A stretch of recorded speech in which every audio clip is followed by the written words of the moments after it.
Not there yet. Okay, let's refresh.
I love that guy's face. That's so funny. Alrighty, last one I'm going to post today.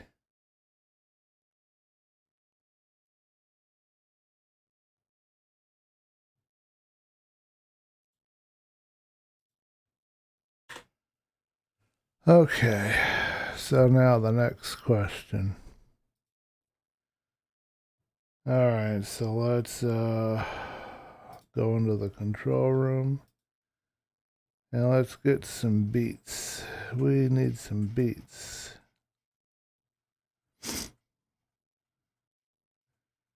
So I liked Loki a lot. Did not like Recon or Legend or Cracked.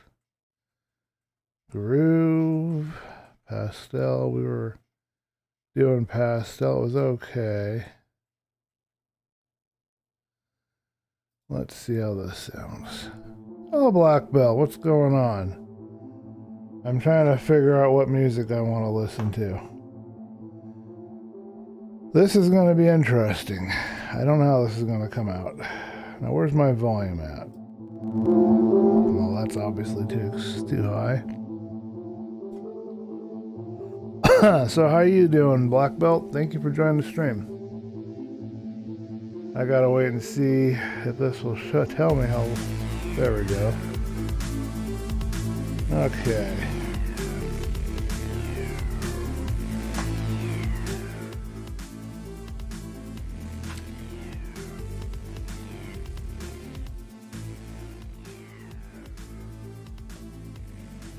Alright, you guys let me know if that's just about the right level on your end, I'm sure. Just got off work. Hey, nice to see you, man. Alright, where am I going to put the... Oh my goodness, I've got problems. Where am I going to put my tool options here? How do I get you back into the window where you belong? Give me a minute. I'm on tool options. You're supposed to go over here somewhere.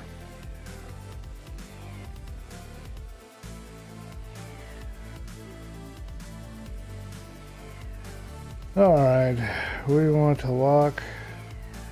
No, we don't want to do that then. Alright, view. Tool options.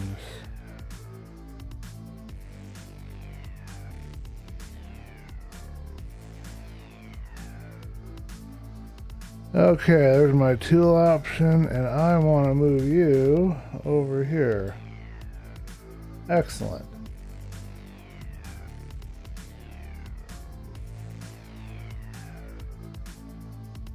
Hopefully that will work, and that's visible on the screen. That's kind of small, but I'm hoping that will work. Alright, now where shall we place our chat window? Because it's right over where I need to have where I can see things. Oh, this is going to be wonderful. Where shall I put my chat window, folks? Everywhere I go, it's going to be in the way. This is funny. Good question. I don't know. For now, I guess we'll put it right here. Alright, cool. So what we're going to do today, in just 8 minutes or less, we're going to play around in Gimp. There was some interest in how I did some of this artwork that I've been doing for the wallpapers and all of that sort of thing. So I thought I'd try to share some stuff. I'm probably bound to forget something. But I'm going to go through all of that in the stream. So hopefully that won't be too boring for you. That's kind of the plan today. It's not a great plan, but it's a plan, right? Here's a Season 2 thumb. I'll open that up. Hopefully I can remember half of what I want to talk about. I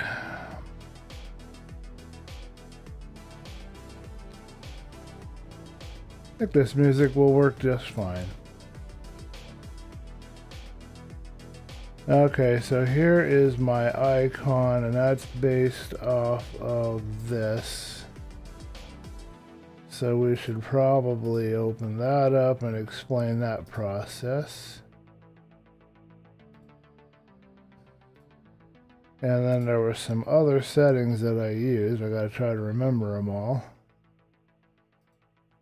Alright, that was my DB craft, but let's go down here. We got a stream thumb. But I think the Philo thumbs are going to be the best for this.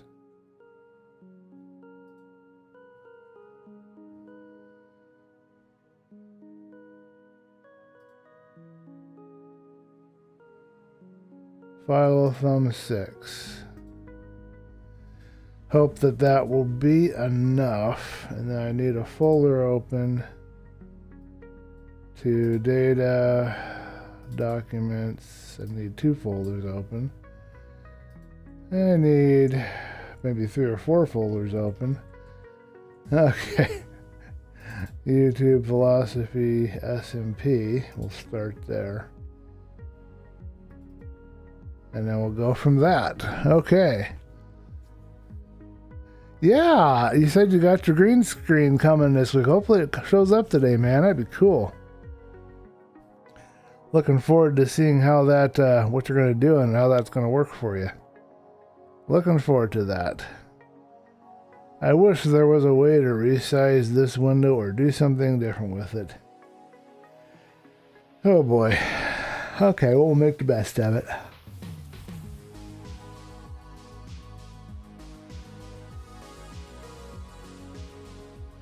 Yeah, let us know if your green screen comes in or if you see it waiting for you. We want to know about that.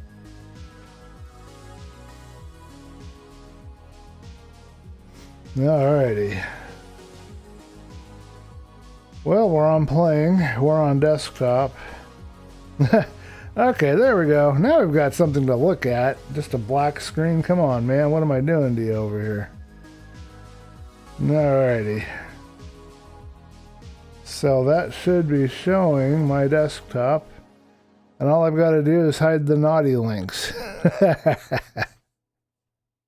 It was supposed to come in yesterday. Oh man, I'm sorry for the delay. Of course, if it's made in China, you know how that goes.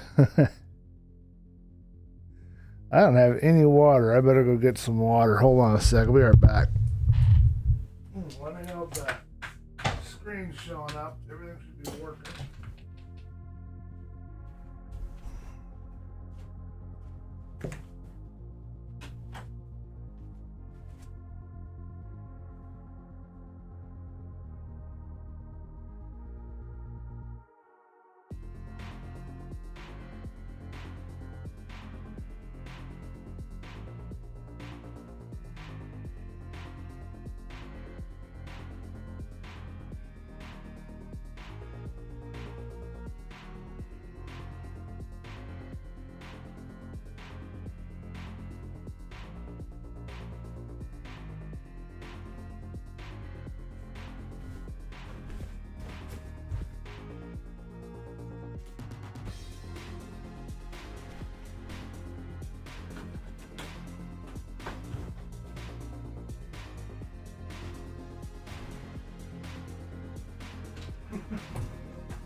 Alrighty, 3 more minutes to go. Is everything showing up good on your screen there, Black Belt? Are you seeing Gimp? Should be seeing Gimp open with a bunch of files if I've done everything right.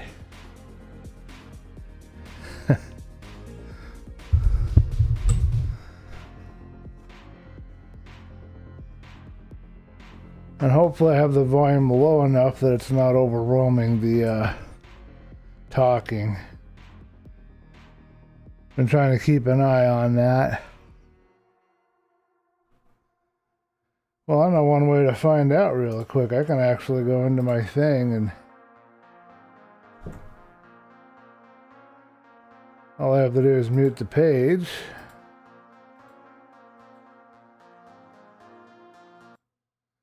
Temporarily and unmute this. Been trying to keep an eye on that. Okay. Okay, there's my tool option, and I want to move you over here. Excellent.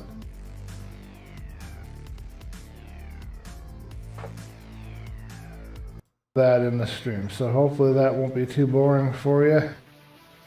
That's kind of the plan today. It's not a great plan, but it's a plan, right?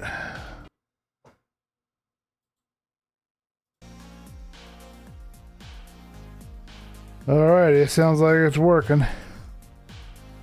Cool, okay, let's turn off snaz. We're gonna start on time. Well, technically we're an hour late, but who's counting? Well, we'll bypass the let's do this message here. So I need to fill you guys in on some stuff, and there's some other things, and I can't remember everything. Oh yeah, okay, I gotta remember that too. Alright, so first up, we have an announcement. There will not be a late night live stream this Saturday, technically Sunday morning early from 4 to 6 a.m.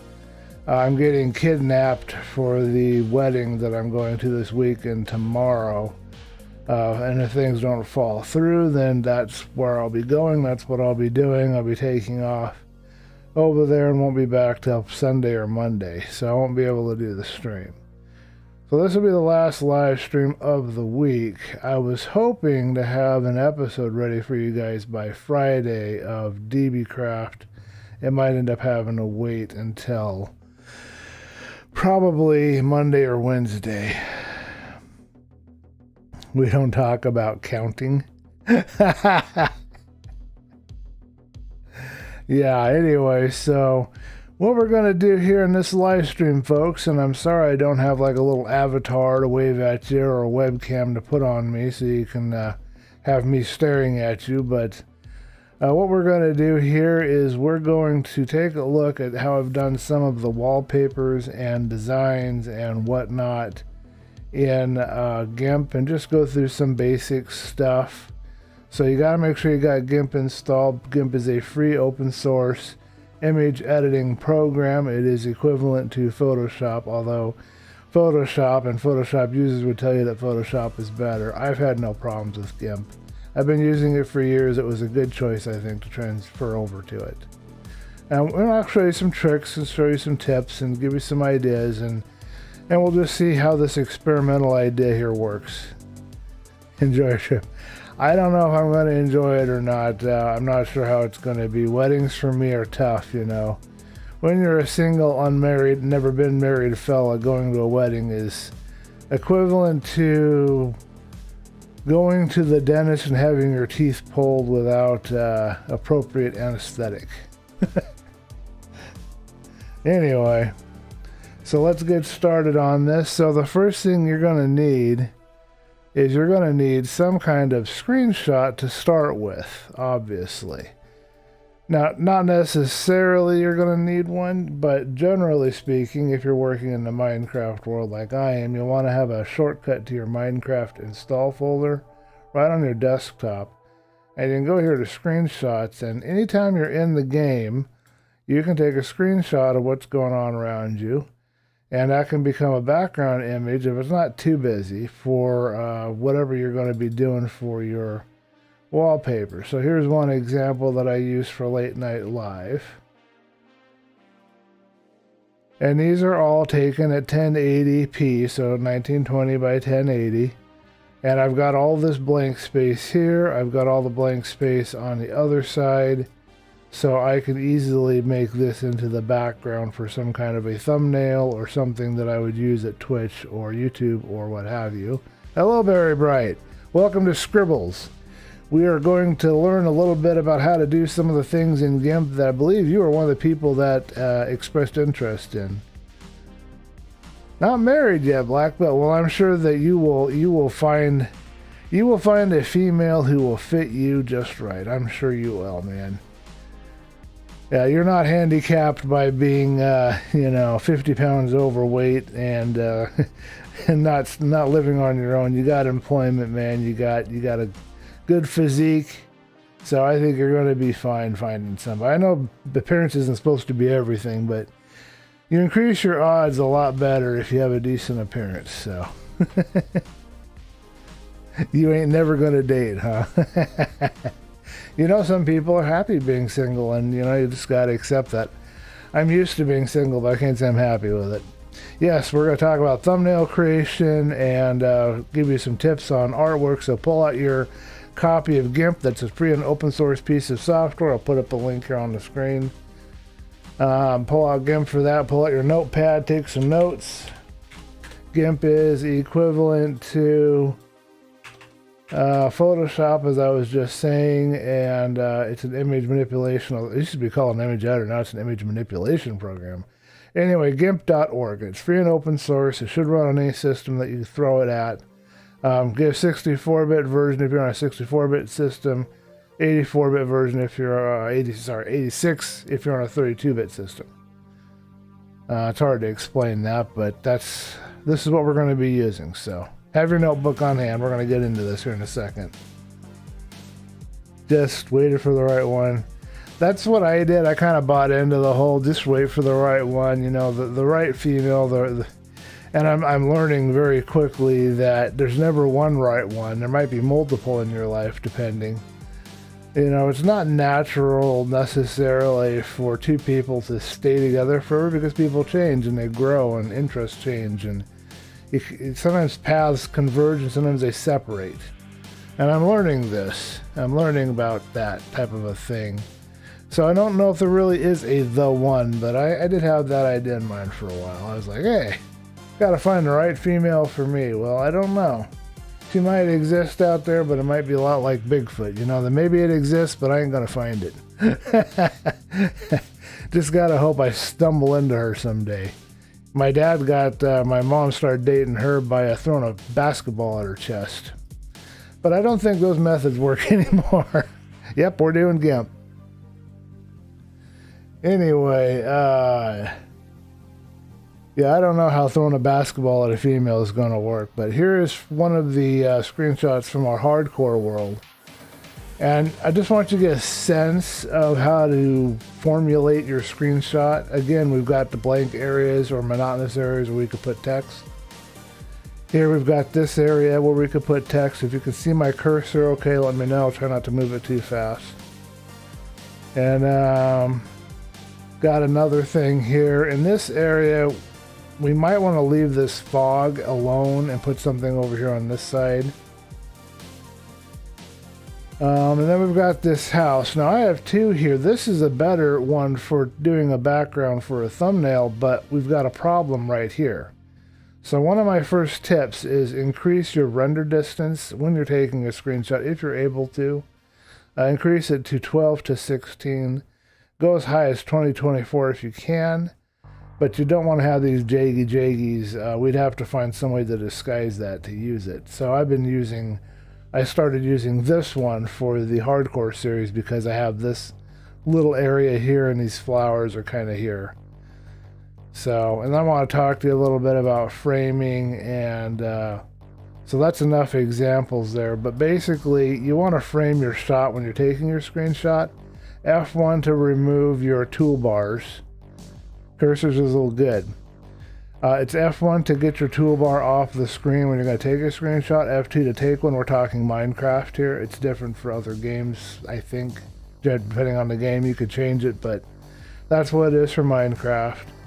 And once you have the toolbar off, you want to frame it, and you want to try to meet up like in the corners. I don't know if you can see this, but over here I have this. You see how this is almost a straight line right here, like almost a 90-degree kind of angle here, so it's straight and off. This here is parallel to the bottom. This here is parallel to the bottom. It's fairly parallel, and I've got it framed off. I've got like this little corner here to frame it off.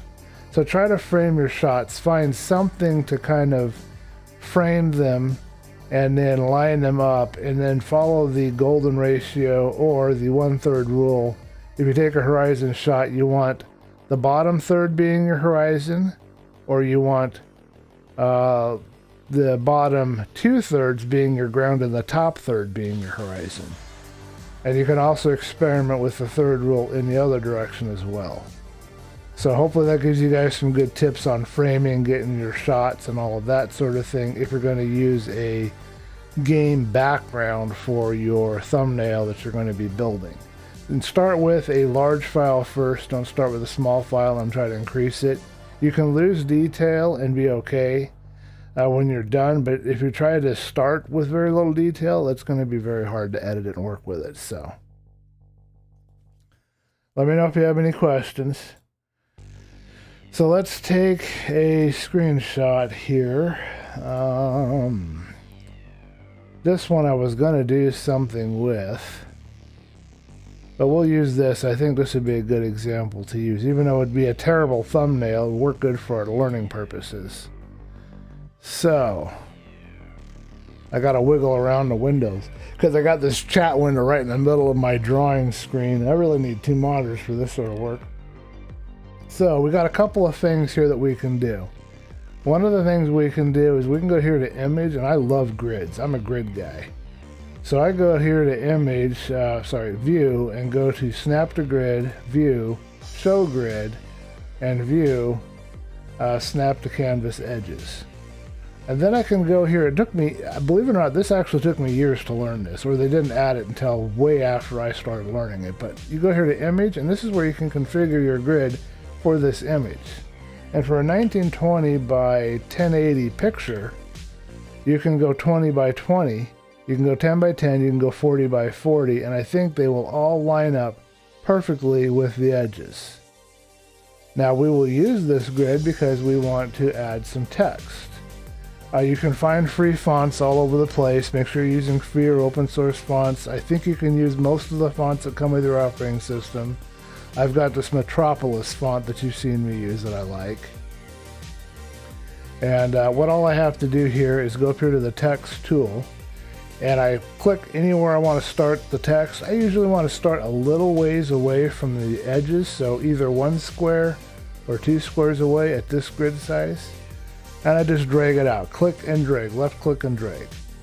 And then you type in your text. So this would be something along the lines of DBCraft per se. Now for colors, I have colors that I kind of adopted when I was doing Raid Shadow Legends. I found a sky color. I went outside once and got inspired with a sky color, and I came up with this sky color, this 48 by 80 by 96. And then you also have the HTML notation right here. I'll try to write this information down because that's hard to kind of translate through the screen, but this is what I used for a blue. Red was just a simple 100. It was matching the Philosophy S&P color design that Ari had started.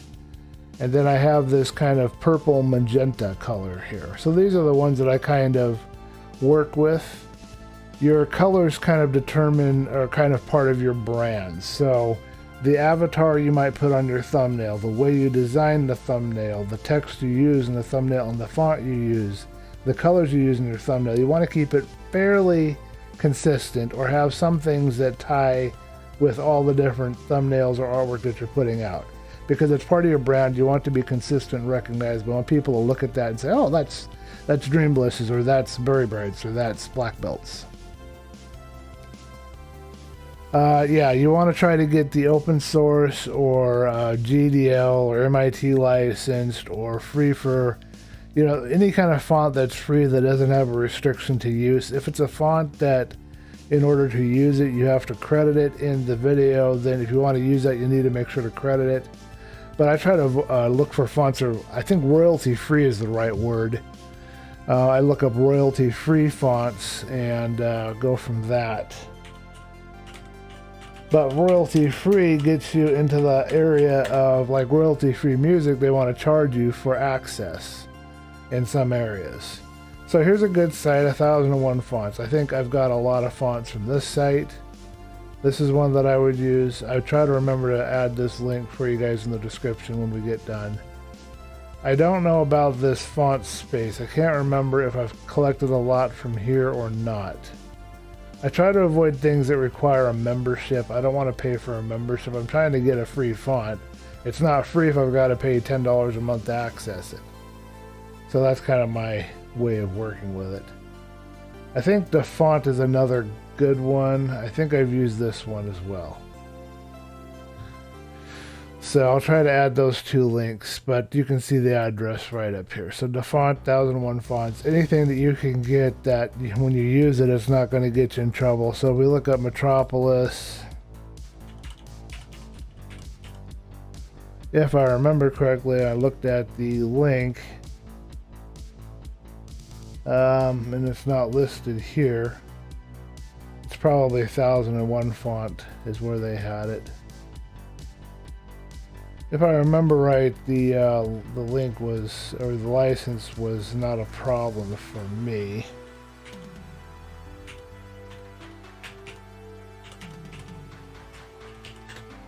Kind of strong Chris Simpson. This is it here. And this is not the site that I got it for, but here, free for commercial use. So I can't read this behind here. Free for personal use, free for commercial use, SIL open font license. So keep your eye out for that kind of thing. You don't want to use a font that'll get you in trouble. Not that people are going to really be able to tell, but we want to be careful with that. But we want to get into the drawing. We don't be looking at fonts all night. Sans serif. Yes, using a serif font, sans versus a serif. A serif has a little curlicue, and you generally want the serif fonts if you're doing printed media.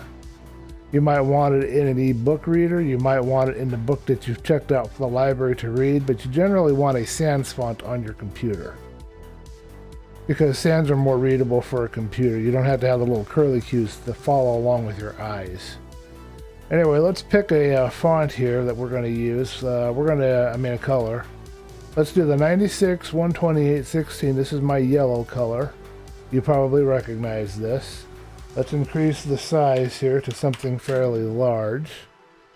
Now, what I want to look at here is, does this fit in this space? Is it going to block anything here that I don't want it to block? I have the font highlighted by pressing Control A so that it's all selected and highlighted. I always have trouble dragging these little handles for some reason. But I can see based on that where it is. And if I don't want to do it this way, I can go in here to this box and go to Dynamic. And now it will change based on the size of the font. But if I want to keep it locked on the grid, I can go to Fixed.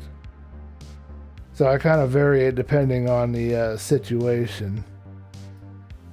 Anyway, I can see the highlight. This fits in here. I'm looking at the spacing. I notice that between the roof and the bottom of the T, it's not quite the same, but that's okay. I don't mind lining it up here to the top. Now we got the sun right here, and we can utilize that, and we will.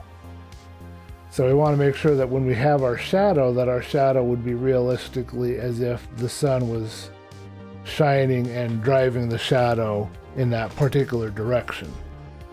Over here we have some spacing, so if you had multiple lines of, so I'll try to highlight and go slowly around and highlight it here. If you have multiple lines of text, you might want to adjust them a little bit.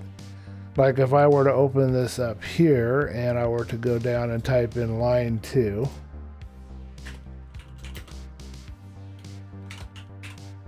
Okay, that's actually too big. Let's just do line 2. You see, this is how much space we have. If I go over here and I go to 0, it's default. It goes up that much. And if I go to minus 64, say, it's going to start crowding right in there.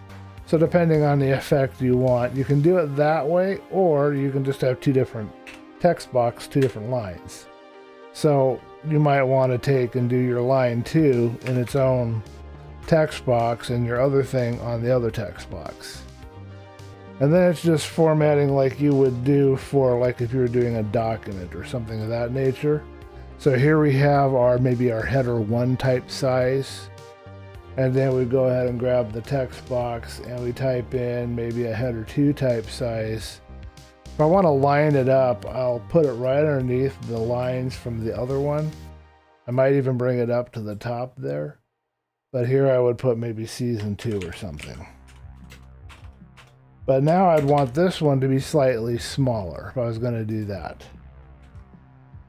And then I can align it right here, left, right, or justified. I usually go with center, and I might even stretch the box all the way across the screen to make sure that it's fitting appropriately however I want to fit it.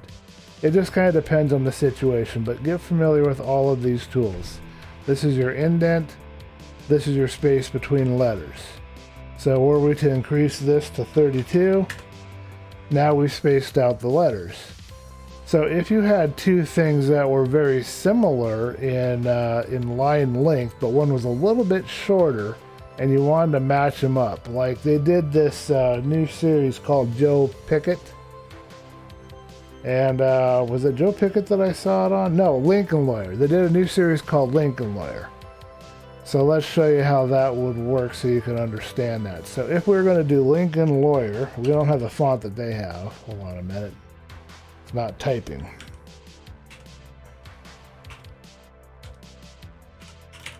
They had some big, tall, thick font. They kept the font all the same. So we'll do 256. And sometimes you have to go to the box above the text. Sometimes you have to go to the box over there. So you just got to be flexible and figure out where things are. Okay, let's see. I need to scroll over. I can't see anything over there. Let's make this a little smaller so I can see it. Oh, I'm back over here again. Alright, that's still not big enough. I go by units of 16 generally speaking. Let's do 192. I kind of like that. And let's do a Control Shift position. I gotta move you guys just slightly somewhere where I can see things a little better. Okay, so I'll show you what I mean here, why you would use that device. And I have not used it yet, but I loved how they did the Lincoln Lawyer, how they did the font for it. It's really neat. So I'll click up here in this one, Control A. We're going to call it all the same size. So I'll call it this one the Lincoln. I think it's spelled, oh, that's a mistake. I think it's spelled with a L. I think. Oh, that's an odd looking, don't like that. This L is not a very good L at all. Let's see if we can't find, is that a caps lock? Oh, my caps lock is on, that's what happened. There we go, that's better. That's what we're looking for. Okay, so here we go. We've got this Lincoln Lawyer thing. And we want, for some reason, all of this stuff, since it's very similar to size, you can see that lawyer's a little smaller. So if we go up here to this one, press Control A, size up our stuff accordingly, bring it over so we get a good, accurate idea of our size. So there's our side, there's our bottom. I'm squinting trying to make it out. I think that's good. And then we come in here to this one, do the same thing. And it should be fairly close to size, but not exact. It might be a little bit less. Yeah, just a tad less. So if I come in here now and I come over here to this and I up it to say 2, we're getting closer. We're not there yet. Let's try 8. And we might have gotten too far. We'll move this over just a bit to see. Okay, we're a little bit far. We'll do a 4. And now we have used this trick here to squeeze this and line it up just a bit closer. So our L's are fairly closely lined up. Our N and our R are fairly closely lined up. And of course, in the show, it's all in white, but that's how you would use this here. You want to increase or decrease the space between letters for some reason. Now, philosophy, yellow, S&P, light blue, season 2, italicized text, red. Yes, that's what I had designed. That was based off of Aries colors that he had. As you can see here, I don't know where I got the red from. I got the red from Era. I didn't get it from me. But see how he's using this blue?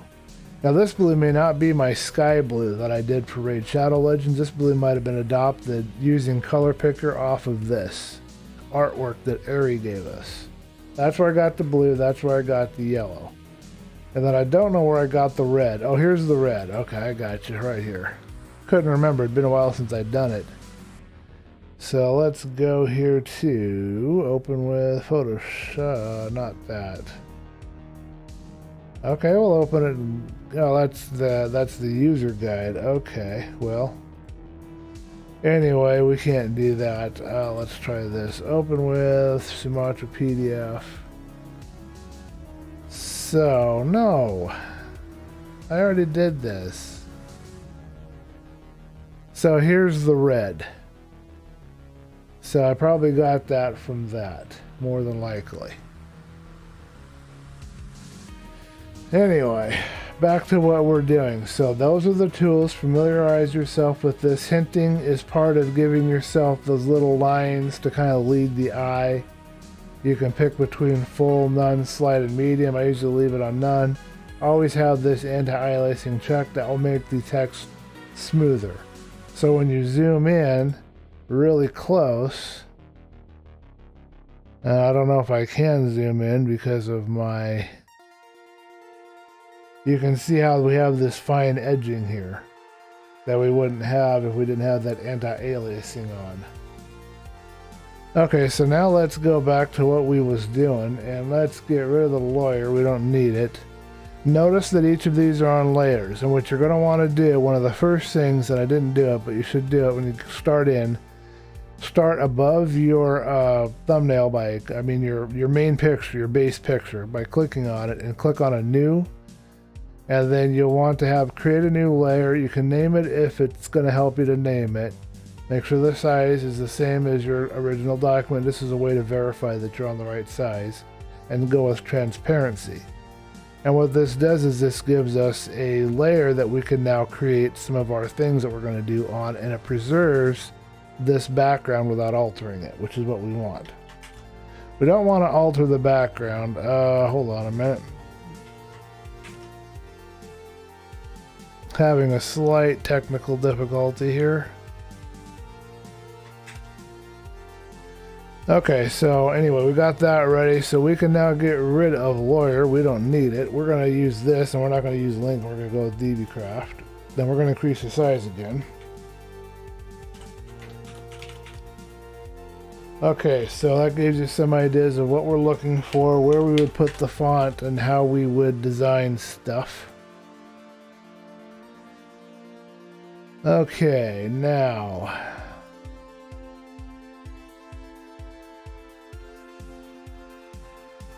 we gotta have some fun. So we've got our text. We want this text. We've got a little bit of issue with the sun right here.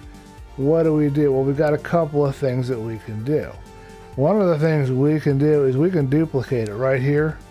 This middle button shows like two images stacked on top of each other. You can click that and that duplicates. And then when you go over here, make sure that the right layer is highlighted. There is an option somewhere over here that I saw somebody else doing a video where it says click on the active layer or click on something else. I can't find it. I'm learning new stuff about this program all the time, and I've been using it for 10 years now. Anyway, go for a black font. Now, if I did this completely wrong, which is apparently what I did, okay, go over here to do the black font. I don't know why it's being that way. Okay, so now this one on top has this black font, and you might be wondering, why the heck would you want a black font? Well, I'll tell you, and I'll show you. So if I go in here and I turn off the grid now, so I turn off the snap to grid, and I turn off the grid because I don't need it at the moment. Go in here to move, I can count, so, and I know the black belt says we don't do counting. Actually, I'm going the wrong way. 1, 2, 3, 4, 5, 6, 7, 8, 9, 10, 11, 12, 13, 14, 15, 16. I'm going to go straight down in this case because of where the sun is. You might be seeing where this is going by that. So I've counted down 16 and I've created this odd looking thing. Well, now if I go over here to filters and I can go over here to blur and I can go over here to Gaussian blur. And there's a couple of different approaches here. Oh, excuse me, it didn't give me my, there it is, there's my box. So over here, what I normally do, I don't think I have any presets. Oh, okay, I remember some of the stuff I used. I start with a 2, and I don't mess with any of the other options, but you guys can mess with that as you wish. You could probably do the opacity here and all kinds of other things, but I start with a 2, and usually with the larger text, I might do up to 4. So I'll do one more, and maybe one more depending on my desires at the time. And then I'll decrease the opacity to 80. Now that looks pretty gross, right? Well, take this DB Craft number 1, our duplicate here, and drag it right down underneath. And there you go. Now you've got yourself a shadow. I'm getting to that in just a minute, Black Belt. That is on the agenda. So that's one way to create a shadow. What do you guys think of that? Let me know. And the shadow, it should correspond a little bit to the sun being behind it, but it's not very accurate because really the shadow should be in front, but I wouldn't know how to do that. But that's just how I've been doing shadows, how I did them through Philosophy SMP Season 2. That's how I do shadows. Now we've got our text standing out and we can see it. Now there's a new trick that I've learned, and we'll go into the avatar in just a second, Black Belt. There's a new trick that I've learned. It's one of your best friends to learn this maneuverability here, but you can go over here to this top font, and you can go over here and go down to Alpha to Selection. And I did is I right-clicked on it, on the layer that had the text that I wanted to do this. I go to Alpha to Selection. There's my Alpha to Selection. I can go over here to Select, and I can now grow it. I can grow it, I can shrink it, I can feather it. I got all kinds of funny things I can do here, but I'm going to go to Grow, and I'm going to grow it by 2 pixels. Now, what has that done? Well, if I zoom in again, what we'll see is we now have this 2 pixel kind of thing going on around the outside edges. Well, what can we do with this wonderful little trick? Well, click on New Layer, click OK, because it should be still defaulted to a transparent layer. Make sure that layer is highlighted, so you're not highlighting the layer with your selection, you're highlighting your new layer underneath. Go over here to Gradient Fill. Gradient Fill is underneath Bucket Fill. If you hover your mouse, it'll show you. Also in Group Gradient, I can't show you very well, it won't let me drag down there, but also in Group Gradient, and then you got your shortcut keys. So I just click and hold on that, that's a left click and hold on down to Gradient. And I can click on this, and I can come in here and say, I'll pick this one, which it already seems to have, so that's good. So now what I want to do is I want to go to View, Show the Grid again, and View, Snap to Grid again, because I want to find a location here where I'm going to go in with this gradient fill, and I'm going to fill this a little, so I'll try right here. I want that really nice bright on top, which I have right here, dark on the bottom. This is a new thing that I've picked up, by the way, folks. I've just started doing this. So now I've added this gradient fill right behind my layer here. Okay, so now if I come in here and I zoom back out again, and I click on this first or some other tool, because if you go to select none immediately after doing that, I'll show you what, well, I won't show you what happens, but if you click on it before, if you go up here and go to select none immediately before, it fills the whole entire thing in with it, and that messes it up. So click on a tool, go outside of this tool if you're here on the gradient. I think if I do it here, I might even do it. Let's see, select none. Oh, it didn't do it. But if you're still in that tool and you go to select none, it'll go all over the place. You don't want that. So just click on another tool and you'll be okay. I haven't found a way around that yet. Anyway, show grid and snap to grid. I'm always doing this. I should put these on shortcuts. But now, if we take a look at it, we've got this nice metallic edging. And we could even blend that together if we want. We can come in here to mode, and we could multiply it, which looks completely terrible. We could go to overlay, which kind of gives an interesting effect. Depends on what you're after. And we can go to difference. There you go. You can have some colors there. You can go to exclusion. We've got a green merge. This looks kind of cool. This gives you kind of a metallic yellow text, but I don't like how green it's getting towards. You've got some HSV things here like color. They give you some interesting effects, but there's a bunch of stuff here that you can mess around with. Screen's a good one. Screen's giving you a little bit of that kind of effect. Why is there a blur over here? Let's go find out what this blur is. It's brightening it up really good. I don't know what this blur is, but I'm guessing when I did the overlay, I did something a little bit off there, but it's kind of cool actually. So there you go. Now you've got like a metallic yellow text by using screen. So don't forget your modes here. Your modes are important. Your opacity is important. The more I bring this down, the more the gray is going to get brought in from underneath. And the more opaque I make the gray, the less it's going to overwhelm the yellow. So I can go down to like 56 if I wanted to, and then I have... So that's how you would edge your text, give yourself kind of a metallic appearance, which looks really cool with the sun and everything. And you got your shadow. All right, let me see. Oh, your green screen came. Cool. That's really cool. Okay, I'm glad. Is that what you said? Yes. Okay, what other thing are you saying? Guess what, too, Blackwood? I'm glad to hear your green screen came. Thank you for letting us know. We're looking forward to that. Okay, so there's another way to do a shadow. I want to show you guys this right now. Let's delete this layer that we have here. The other way to do a shadow, folks, actually, let's see, I'll go ahead and delete that all the way right now. The other way to do a shadow, I just learned this. I didn't know this until recently. I think, do I want to click on layer to do this? Let me see. Filters, light and shadow, drop shadow. So here's another way to get the same effect. You can have a drop shadow. Okay, so this won't work. You've got to select the layer you're on. So let's duplicate the layer, move it down, because I don't know how badly it alters the text. I may not want to mess with the text, so I might want to have the shadow on a different layer. So I want to do it this way. Go to filters, and then light and shadow, drop shadow.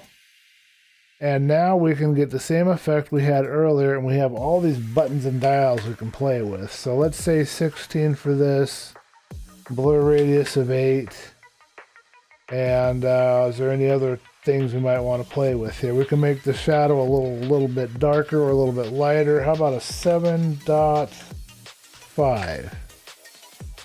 No, okay, how about, we don't want a 1, how about, oh, a .75, excuse me. 0.750.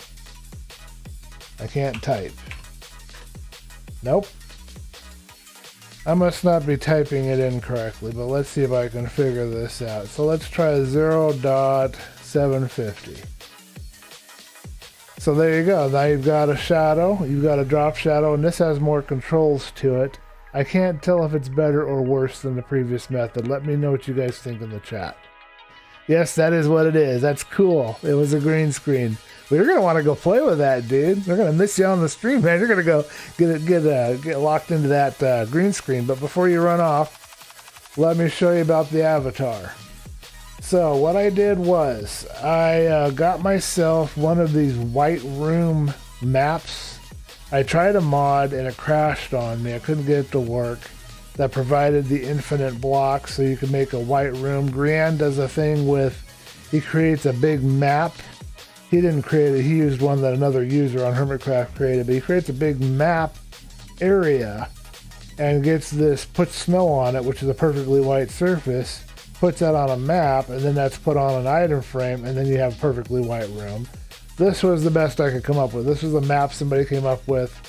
It's not very good. As you can see, the character is kind of blurry and out of focus, but it was easy enough for me to come in here and say, okay, what do I want to select here? So I went over here to select by color, which is right here. It's also fuzzy select in the group. And I went in here and I just said, okay, let's select all of this white. And then I had a slight problem. It selected the eyeballs. So I pressed and held Control. Oh, excuse me. I got to zoom in more. Oh, that's right. I had to use the rectangle select. So I selected the rectangle select. I pressed and held Control. And I went over each eyeball because I didn't want to lose my eyeballs or the whites of my eyes. And now I could go to edit and clear. And then it was just a simple matter of removing the remaining textures using an eraser. And then around here, because the character is angled, all I did was do a lasso tool. I used a grid to help me a little bit, but you don't really need it. I just went to select none, took this lasso tool, drew it like over here. This is one way to do it. If you not really comfortable with the lasso tool, the other way you can do is there's another selector where you can actually click points. Is this the one? Oh yeah, you can click points on it. Okay, I've forgotten. They kind of blur together sometimes. So here I am clicking points. And then I just get out here away from the character, and now I can go to edit and clear. And so that's cleared that up. So now I can come over here and do the same, select none again. Select the same thing over here with the hand. And clear that. Okay, so now I had my character. I removed some of this with the eraser tool, which is right here. And I just kind of zipped in here and got that. I'm not going to do as accurate as I did there, but I got a little dot there, but we're not going to go that in depth. So I had my avatar that way. And now I could go through and erase the rest of the scene, which allowed me then to not have to worry about, I can't see behind the screen. Let's try 50% maybe. Nope, let's try 25%. Yeah, here we go. So now I was able to go in here and just select only my avatar once I had erased all the edges. So if I go to select all, it should be selecting only my avatar. Let me see here. It's not selecting it. I don't. Oh, okay, because it's going over the whole thing, but it will only select the part inside. Yeah, so anyway, before I did that, there's one more thing I did. I didn't like how it looked. So I went over here to colors, and I went over here to levels, I believe it. No. I wanted to do auto stuff. So I did auto, white balance. That's what it was. So image, colors, auto, white balance, and I think I did color enhance. Then I did select all, edit, copy, and I took it and I think I pasted it somewhere. I can't remember where or how I did it. I think I did a new document like at a 512 by 512. I'm not sure on this. And then new layer. because you just want transparency. Delete the background one. You can select when you create a new document to be transparent background and save yourself a step. So there you go, and now of course it wants to be anchored. So anchor the layer, and there you have it. Now you've got your avatar. So does that help? Yeah, infinity rooms, but I couldn't find a good one at all.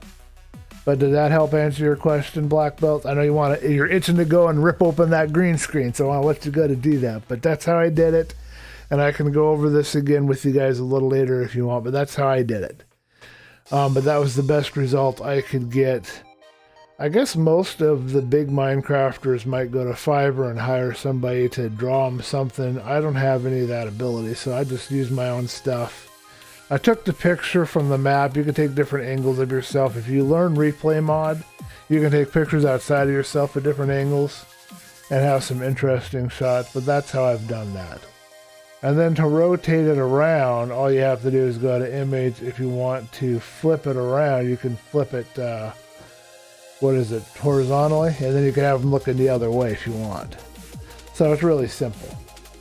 Oh, and one more thing, you want to always check this and make sure that your layer to image size, so you're not having any weird stuff on the outside when you're trying to. So I might move this around some more, like say right about here, so it's more centered. And then you see how this border is in the wrong area? If I go over here to layer to image size, that takes care of that. Now it's all inside that area. So now I can take this, select all, edit copy, and I can come in here to our picture we're doing, and I can paste it. Let me do a Control-Shift-P and position you guys over to the other side temporarily. So edit, paste, and he will paste right underneath my window, so I can't see him. Okay. Now I can take this character, and I'm using this move tool here. Also has alignment in that group, which is a good one to center stuff. Now I can put the grid on and he'll snap to the grid, or I can just kind of position him anywhere I want in the frame. I just drag him down a little like that, and I just do select none. No, I don't select none. You got to anchor. So you go over here and go down to anchor layer. Once you paste something in, you want to anchor it. And now it's anchored to this layer if I wanted to keep it there.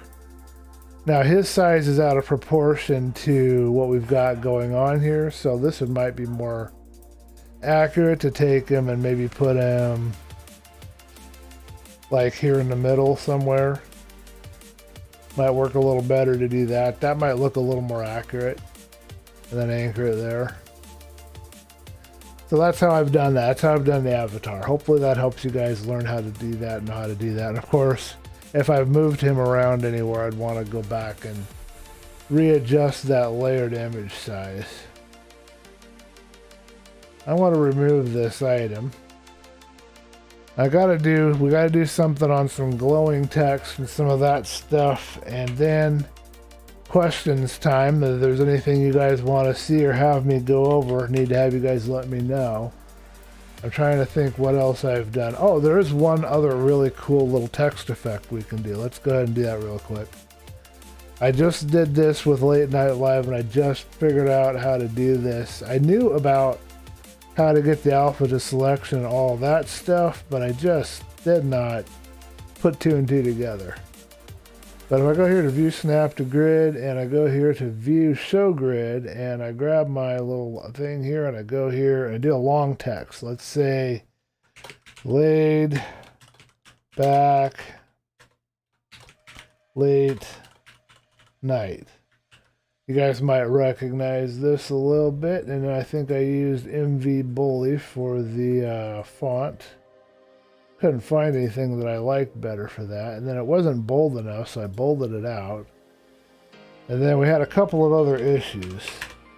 I wanted it big like this, but you notice that because of the sizing in between the letters, it doesn't work, so I went and did something like this.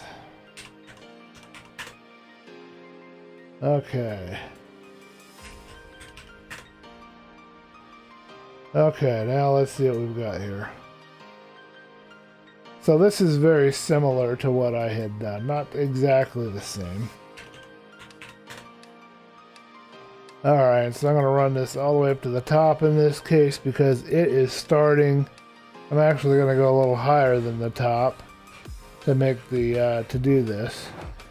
So you just have to kind of adjust based on where the font is and what effect you're going for.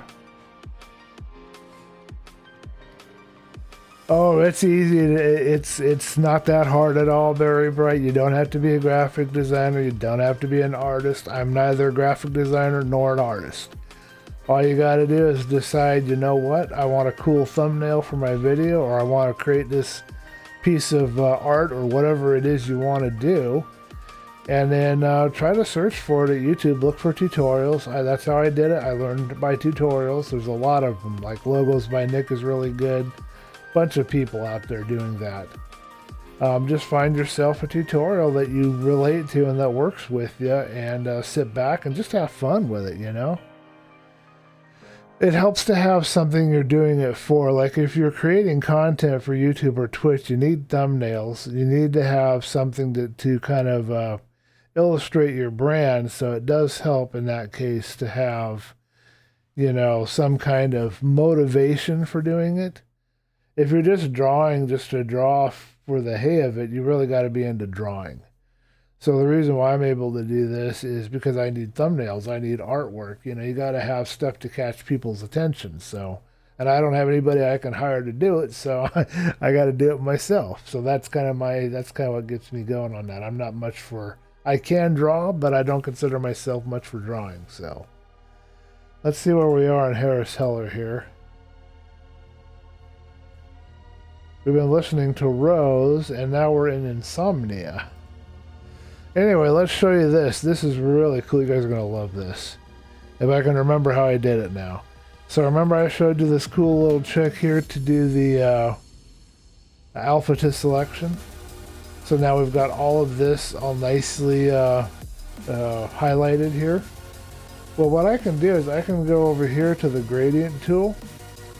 And I can go in here and I can go to this gradient. And I can come up here and I could do this custom.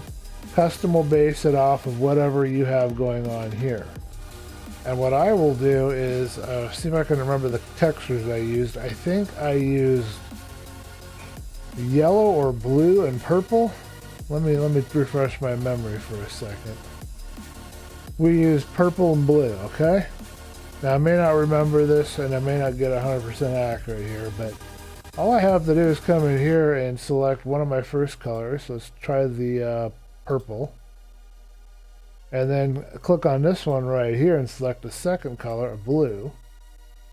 And then if I click and drag, it depends on where I click and drag, I'm going to get different effects. So if I click and drag from right here and go down, and there you go, that's the effect that we have in the Late Night Live. You've got this nice gradient effect going all the way down through the text. And now if you go here to go to select and none, oh, there's that effect I was trying to tell you guys about. So don't do that. Once you've done your gradient and you're happy with where your gradient is, pick another tool so it doesn't go. And don't forget to reselect your alpha to selection. You want your text selected or it's going to just go over the whole thing. It's just learning. That's all it is, Very Bright. It's just learning, just sitting down and just devoting some time and figuring stuff out. So now if I click on another tool and I go to select none, it should be fine. And if I go here to view, show grid, view, snap to grid, there you go. And then you were saying that it kind of blended in with the blue. So we now know, don't we, how to deal with that, don't we? We can come in here to light and shadow, and we can do a drop shadow, and our settings are probably fine right where, no, they're not quite. We want to fine tune this. So 8 and 750 on this opacity here. About 75% essentially.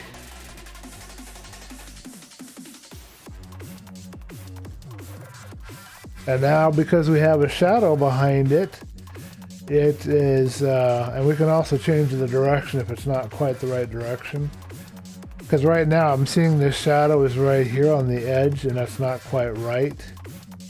So let's see if we can fix that. Filters, shadow, drop shadow. So we know we like 16. We know we like 8. And we know we like this to be 750, but can we find a way to angle it? Okay, so that's what we're next trying to figure out. I'm not seeing an option to angle right now. I don't know about you guys. It looks like it's set in the angle that it's at.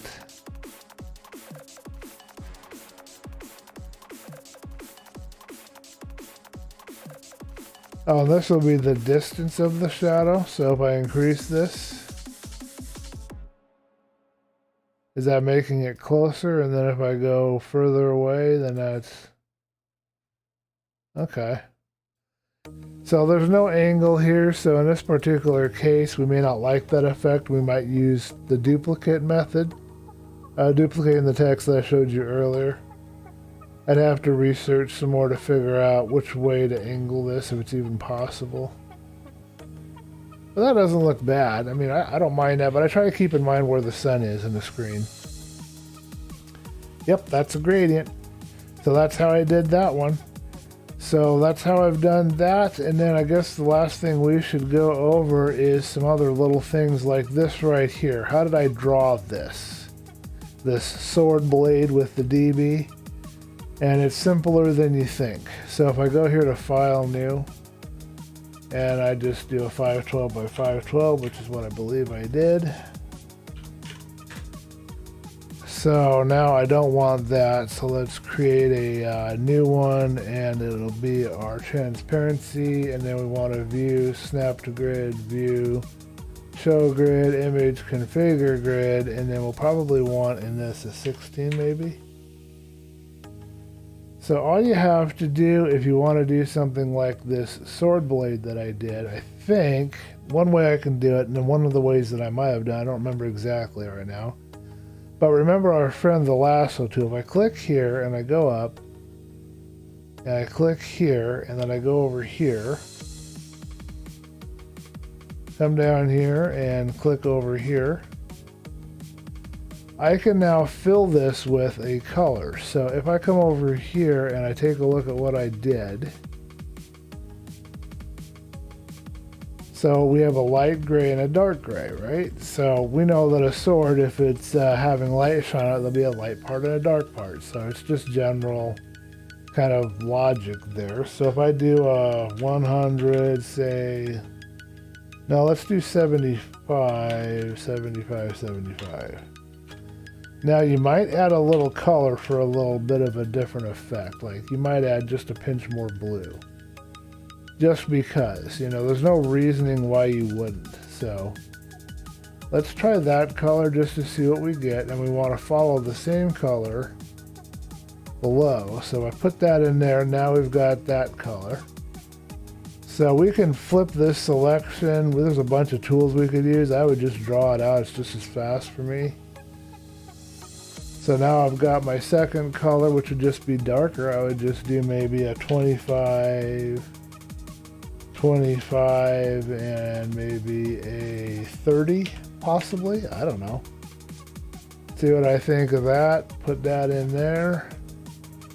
And there you go. It looks like a 3D kind of a sword artwork. And then, of course, the coup de grace here would be to come in, zoom in. We would want to take a paintbrush, or we might even do our grow selection. Remember our good friend grow selection? Let's try that. Select, grow. Now we've got one problem with the grow selection, and that is that it's going to, so let's create a new layer first. It's going to go up in this direction as well, but let's see what we can do here. Select and grow by 2. Okay?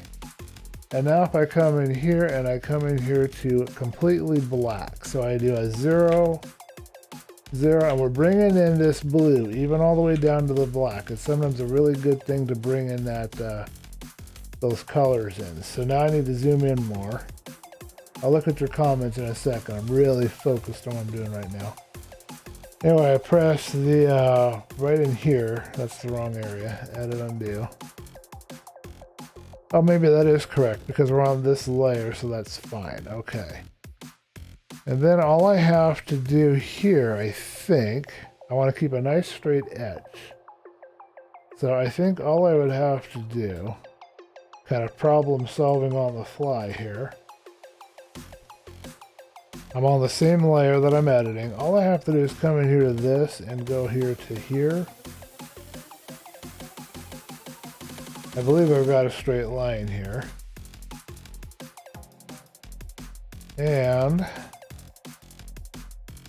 go to edit clear. Now we've gotten rid of that seam, and if we move this underneath, now we've got our dark edge. It looks like a shadow. Okay, so we want to do this again. So let's go up here and grab our tool and select none. And now we want to have a light edge. Actually, I don't want it there. So I never know how to exit out of this silly tool. It's tough for me sometimes. Anyway, let's select our little selection here. We could also do select by color. Would probably work just as well. Select and grow. And then we got to talk about something called, now for this one we're going to want a much brighter, like a white almost. So we're going to want maybe a 250, 255. We're going the reverse way. We want that hint of blue maybe, just to follow the theme through. So now we come in here with this, we put that in there. We come over here, we go to select and none. We just grab here and go over here and down here and down over here and wherever this is, and go to edit and clear. And then all we have to do, we can blend it. We can do a bunch of different things here, but I'm just going to move it down. And there you go. Now you've got yourself a 3D kind of sword. And that's how I did the DB Craft sword. So let me know what you guys thought of that. Let's take a look at how this looks without any kind of a grid being overlaid on it. We got to check in with Black Belt and see how his green screen's coming along. He's probably getting it set up right now. So that's how it came out, folks. And I think that looks really cool. And if we zoom in, we can find out that there is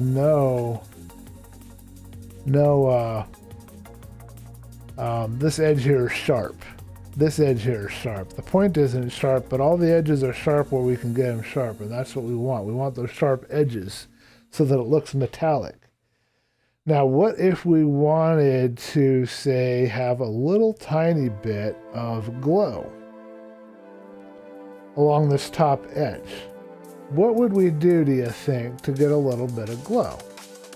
Well, it's very simple. I think all we'd have to do is duplicate this once or twice and then add a blur. So if we go here to filters and blur and Gaussian blur and we click on a 2 here, I think we can do 2. We can do a 2 Gaussian blur and we can do a larger one.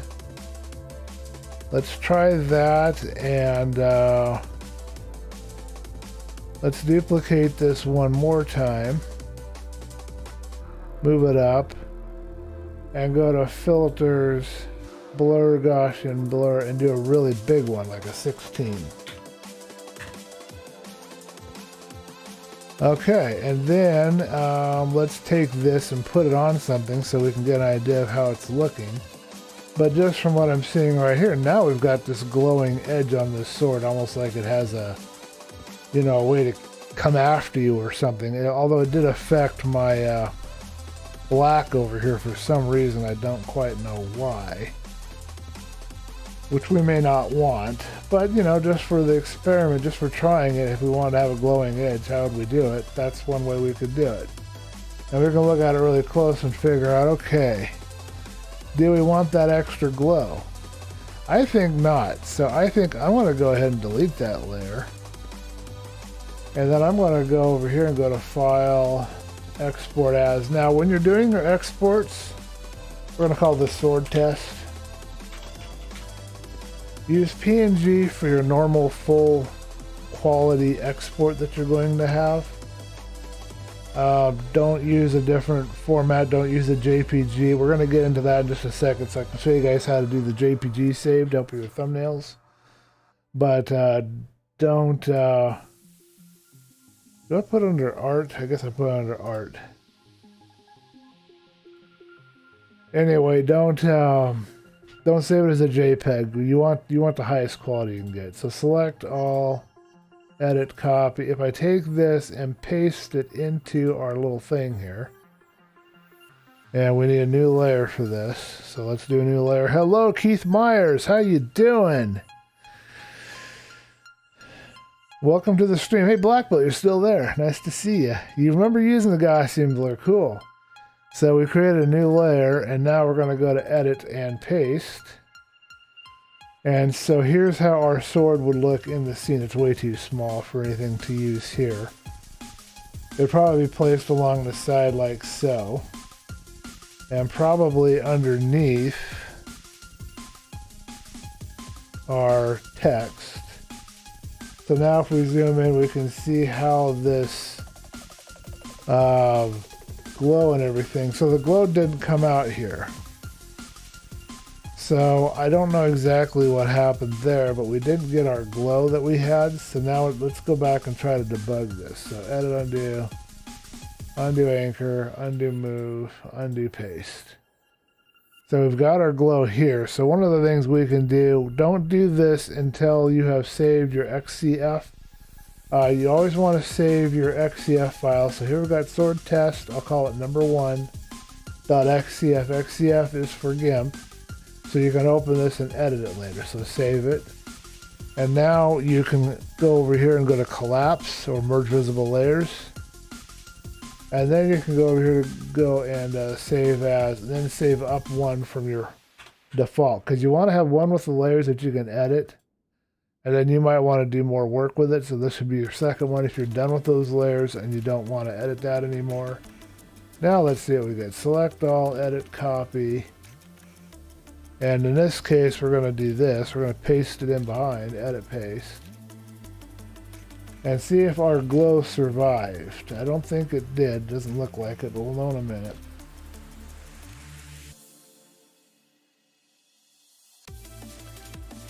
Okay, so here we are.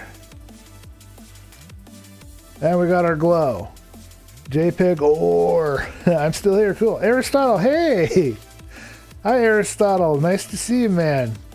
How you been doing? Are you still live on the 3 Lives Hardcore? Nice sword. Photo P?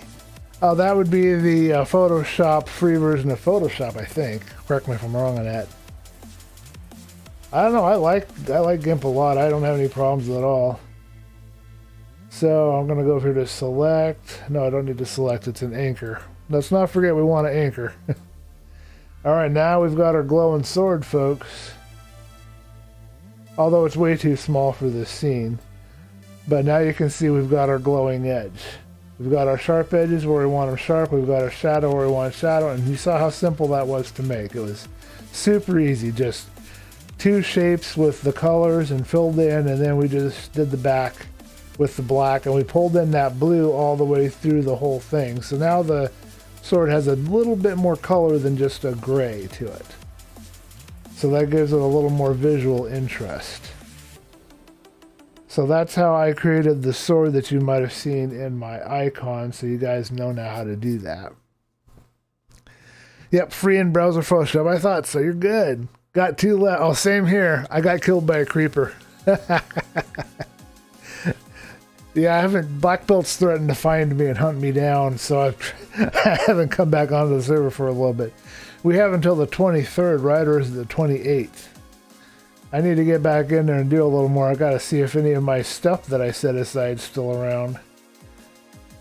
Anyway, so this is using some of the techniques that I showed you guys. This is what I did the other day. This is the wallpaper I'm using now for Twitch, for the live stream for the DB Does Hardcore. Here's the DB. You can see that the D and the B are right over it. Same technique, just simple shapes filled in with simple color, and then a shadow back behind. So that's how I did that. Then the laid back late night, I'm still was playing around with the DB Craft. I think I like how this looks better than the hardcore one. It looks blurry on the hardcore. This looks better to me. But this is the same with the steel behind, and then the sword is placed just over the craft a little bit. So that's how I did that. And then I laid back late night. It's just casual. So we just slopped the text up there. I know Berry Boy wants me to put a shadow in there, and I might do that. I haven't done it yet. And then I put my little icon in here, my little avatar. And I'm trying to do that with the other ones. It's over here in the corner on these, I believe. So let me know if you guys have any questions on any of that, anything else that I've done there. JPEG, oh yes, we're going to show you the JPEG save. Hold on a second. 27th, 28th, I don't know. I don't know, little man. Okay, gotcha. Oh, you're putting your green screen. Yeah, Black Belt has a green screen, Ari, so he's going to do some karate moves for us and do an intro. I'm going to hire Black Belt to do my intro with a bunch of karate moves, I think. Okay, so yes. Once you have your image all put together and you're happy with it, I found a trick. Because Twitch only wants a 1 meg file when you want to upload your thumbnail, and I've always had to resize my full-size 1920 by 1080p thumbnails over on YouTube. I had to resize them to what's called 720p or 1280 by 720.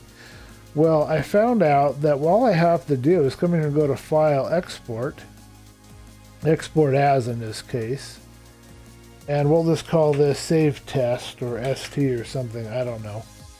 Just give it a name that means something to you, and then I go here to JPEG, and I press Export. If I come into here, I have some options. I can go all the way to 100. So here we go. We got YouTube resource. Let's take a look at what we get with that. So I was showing them some of your artwork here, Ari, and how I got some of the ideas for the coloration for the stuff that I've been doing, the thumbnails and whatnot. Okay, so here we are, ready to go. So now let's export this. Here's 100. If I export it at 100 quality, what do I get? I get 1,889 kilobytes. That's obviously not going to work for me, right? But what happens if I go to export and I take and I export, same name, we're going to replace it. There's no need to keep a quality or a different copy of it.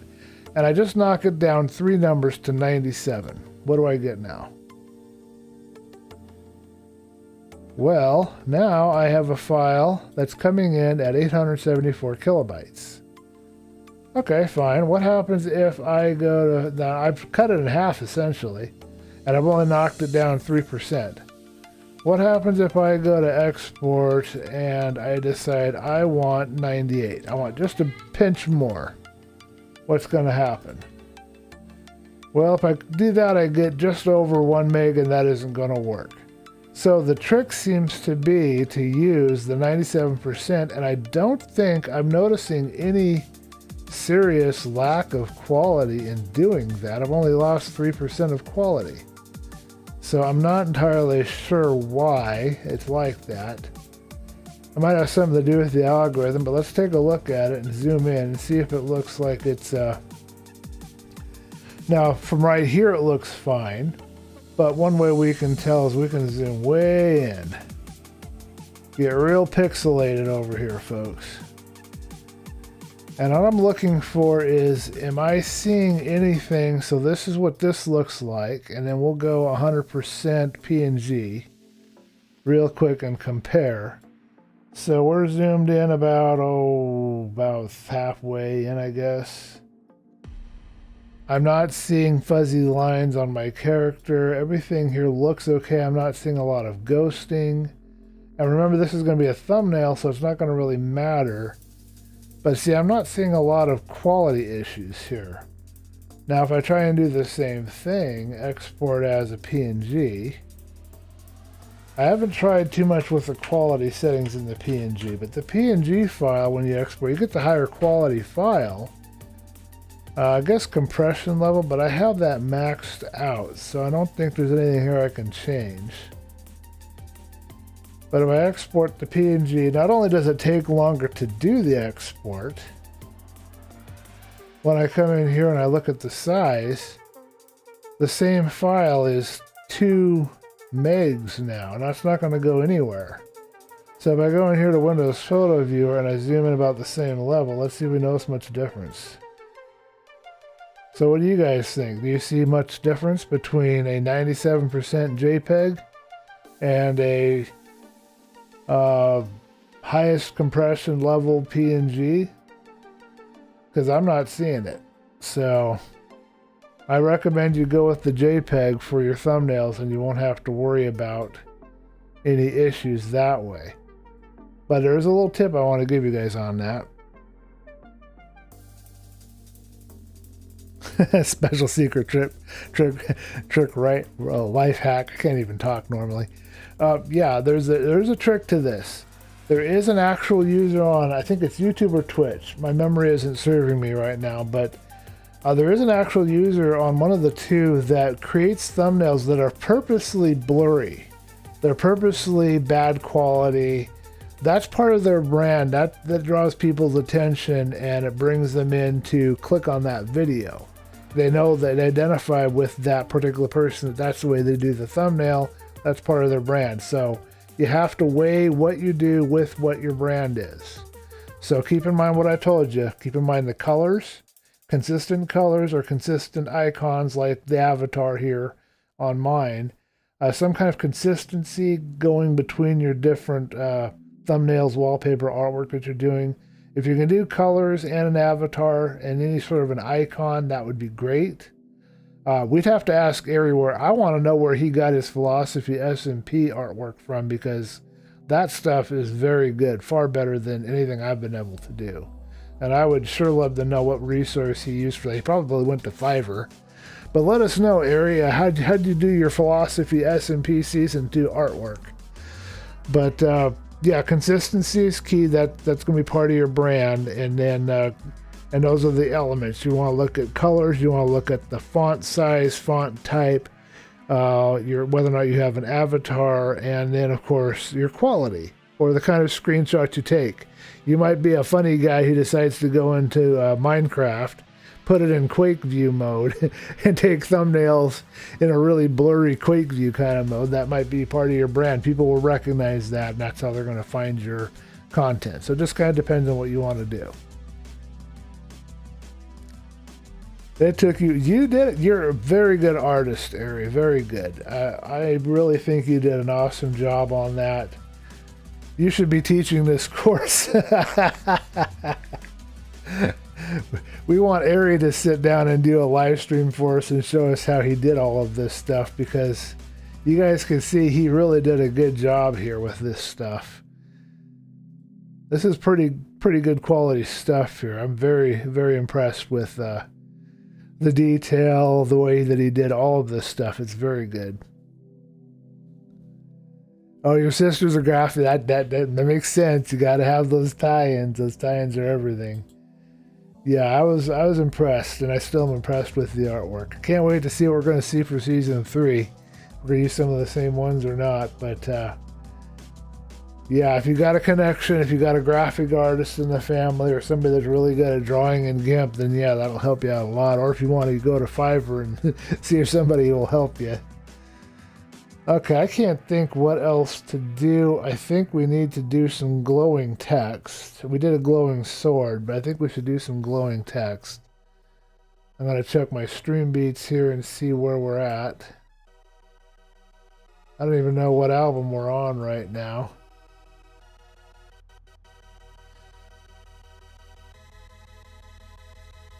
Let's try this sunset. No way, brother. I prefer you at the head of the class. Yeah, you did an awesome job. Okay, so last thing. You might want to have glowing text at some point. Oh, we should open up one of the fun little experiments that I've been playing with. Let's have a little fun. I don't even know if I can find it now. I don't think I have it under YouTube. I don't even know where I put it. My organization is terrible. It is terrible. Really terrible. Is it in here? Dream Sketch. Synthwave. Take a look at this stuff. So, Barry Bright's been with me with some of this. I've been trying to figure out some synthwave background, glowing grid kind of thing. This is not quite the right perspective. We need to lower the grid. But I'm trying to figure out like a room that would be like in a glowing grid kind of a thing. So this is what I had come up with, and how I have done this is, I should show you guys all the stuff going on here. So we've got this background. It's not currently visible or being used. We have this one that I settled on after. Then our first layer is our grid in the color that I chose here. Then our next layer is the first blue that we chose, which I believe, the first blur, which I believe was a smaller blur.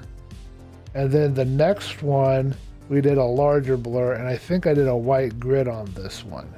So we combined a white grid with the blue grid, and then did the blue and the white and blurred them together. Probably I would need to come in here and overlay, obviously overlay or screen on this, depending on what effect I want. Screen gets it really bright. Multiply will darken it. Doesn't give us I think overlay is the one we want.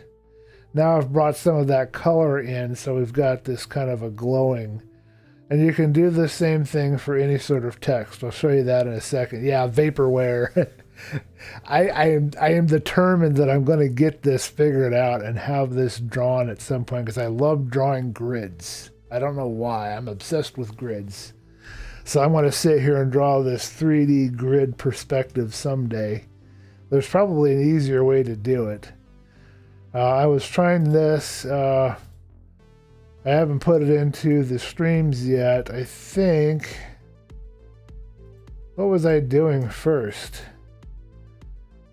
I don't even remember what I was doing first. Oh, here's the pattern that I was doing, and then I did one with like a sun or something in it.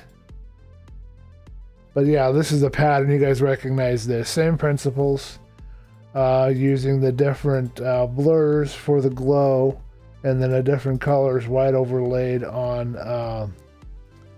the purple, I believe it is. So there's your first. That's a purple blur, another purple blur. So this is a slightly different methodology than white laid on top of the two purple blurs. There is a lightsaber. It's a guy that does Lego. He poses Lego characters like Star Wars and stuff. He poses those and then takes a screenshot or something, or gets a screenshot with those poses, and then he puts life into it, like glowing the lightsaber. There's a video on YouTube for that. That's another method of doing the glowing text. I have an older method that I use that stacks it up on each other. So I'll show you both real quick.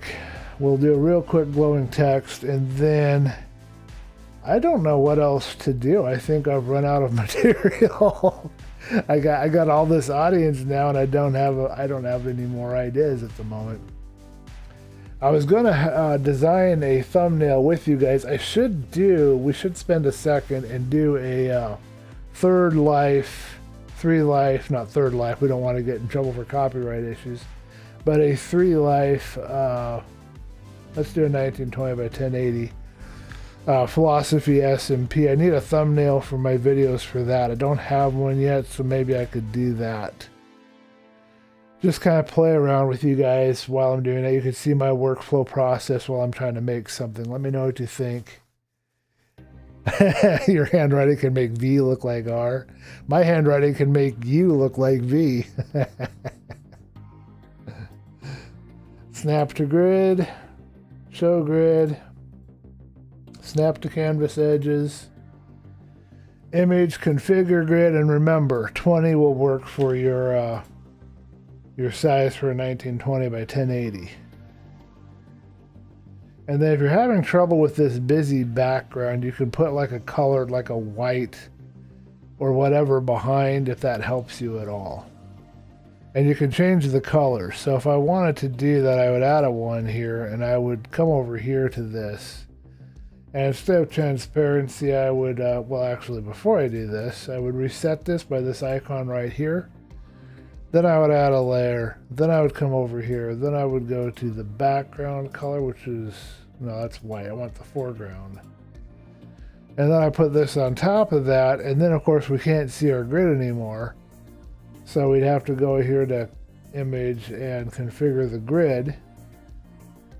And now we can decide, okay, what kind of color do we want? And we can pick a gray, we can pick anything we want here. Let's try this light gray. And now we can see on top of that. So if that's easier to see for you, then you can do that, depending on whatever your particular preference is. That would not work in this case, so I would want to go back. I'll just stick with the busy background because I'm used to that, but if that bugs you guys, let me know. I wish I could make this some other kind of color. I'm sure there's a way to do it, but I don't know how. What pops for fonts for you? That's my weak spot. Oh, okay, let me take a second and do some font stuff. So let's go to 1001 fonts for a second. Okay, so for laid back late night, I wanted a font that was like a party font, like we're laid back or we're relaxed. So something just kind of fun, right? So I would come to a font site like this, and what I would be looking for, some of these have categories. Excuse me a second. Ooh. So here's mood, and here's funky. So let's say I wanted a funky mooded font. So I come in here and I see what there is, and I figure out based on what I want to design and what my style is, which of these might fit my style. And I would just browse through here. This is how I do it. So Metropolis became my standby font for Minecraft. I'm not entirely sure why, I just started to like it, so I just use it. Like I would use this wouldn't fit me, but this might be exactly what you're looking for depending on your art project. So keep looking. This one's pretty close, but I don't like that lean. And this is all I would do. I would just browse, and I've done this. I've spent literally hours and hours and hours just going through the fonts, trying to figure out based off what idea I have in my head and my own personal sense of style, what I like. Like I wouldn't pick this one because I don't like this capital with the lowercase mixed together. It's hard to read. That's another thing I'm considering. I do want to have a style that fits me, but I don't want it to be hard to read, because people got to be able to read it, right? And remember, we're also, this is again, you got to think about your brand. What's your brand going to be? So what brand do you, what font represents your brand that you're trying to present online? For example, Aristotle, for his philosophy SMP, he has kind of a cartoony, but not too cartoony, kind of on the border of cartoony and serious. This I would use. This is kind of cool. I don't like the little serifs, but I might use that. Continuing along. Oh, pardon me again.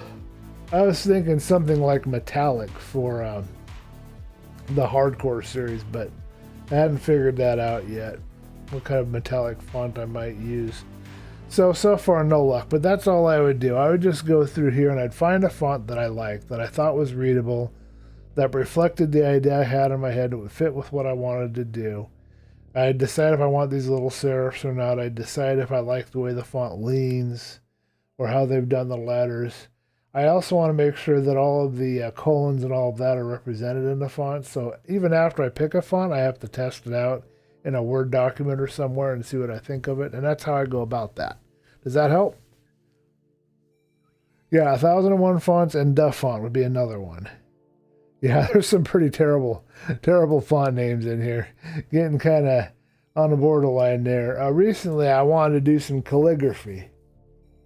So I was going through, pardon me. I was going through all these calligraphy fonts, trying to find one that fit what I wanted here, and I liked this Alera, so I did that one. I still haven't found exactly the right font for what I want to do for that project, but this is kind of the thing that I would do. And then maybe you want to do like a Harry Potter, so you might search for a Harry Potter font, or you might search for and I bet you they have one, or you might search for a Lord of the Rings font. They won't call it Harry Potter though. They probably call it something else. They don't want to get in trouble for copyright. Parcel tongue. Lumos. So there you go. That's another way to do it. If you have like a movie, like maybe you want Tron. Nothing for Tron. Let's see. You said synthwave. Let's see what we find if we look up synthwave. Nothing found. Vaporware.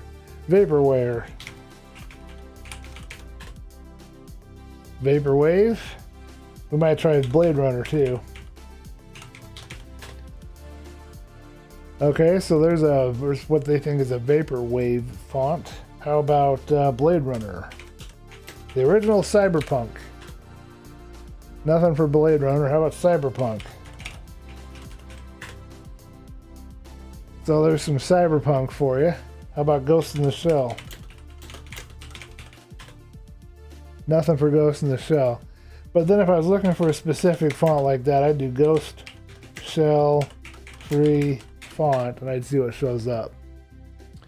So Font 101 is another good one, I think. If I remember correctly, I've been here before. They got it confused with Shells and Hungry Ghost and Ghost Rider. But here's some more fonts for you. Different sites will have different collections. So here's an even better Harry Potter font selection here. Right here. Here's a Harry Potter font. You can even find Minecraft fonts. So there's your Minecraft. And some of these are licensed that you can use. You can check to see what their license is. I can't read it right now. Where's the license? Donationware. So this one requires a donation. But that's how I would do it. Yeah, Loomis is a Harry Potter spell.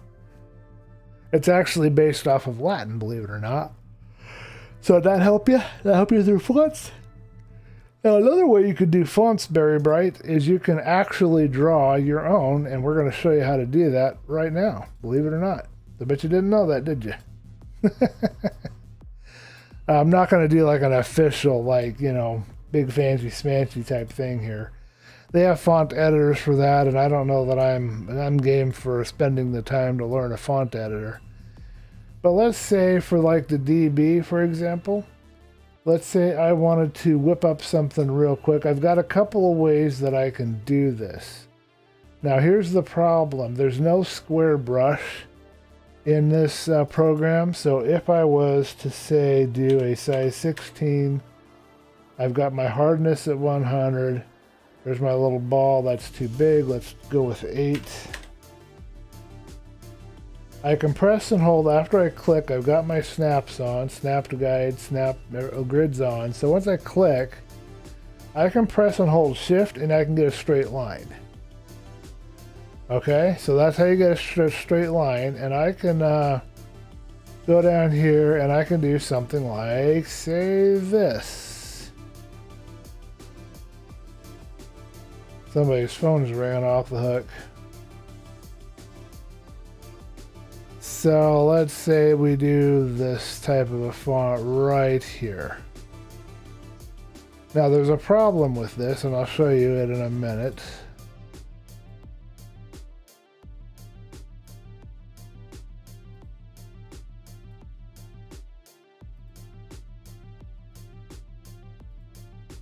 Now that's not done very well. I messed up right here, as you can see.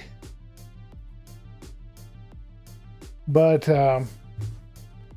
the problem with this is we've got these rounded edges, and if you don't want the rounded edges, what are you going to do about it? How are you going to handle that? I don't know. I haven't found a workable solution. One of our choices is, of course, to go in here And let's say we weren't happy with this. So one of the things we could do is we could easily delete this. Let me roll over here a little bit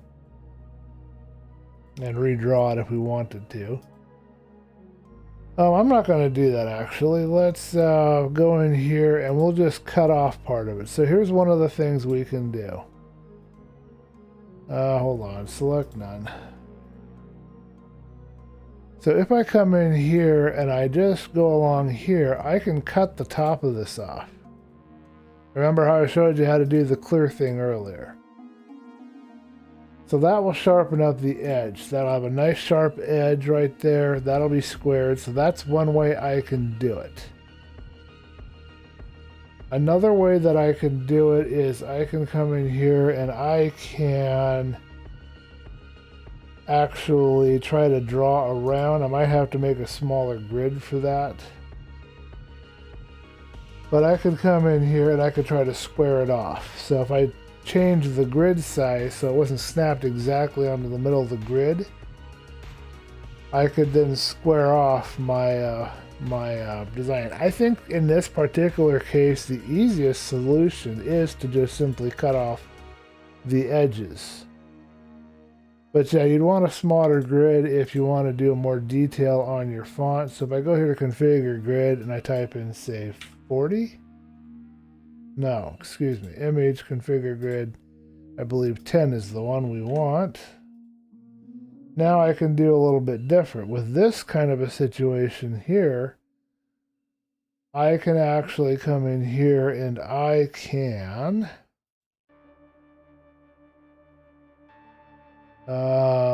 hold on a minute. Why am I not clicking? Something isn't clicking. Okay, here we go.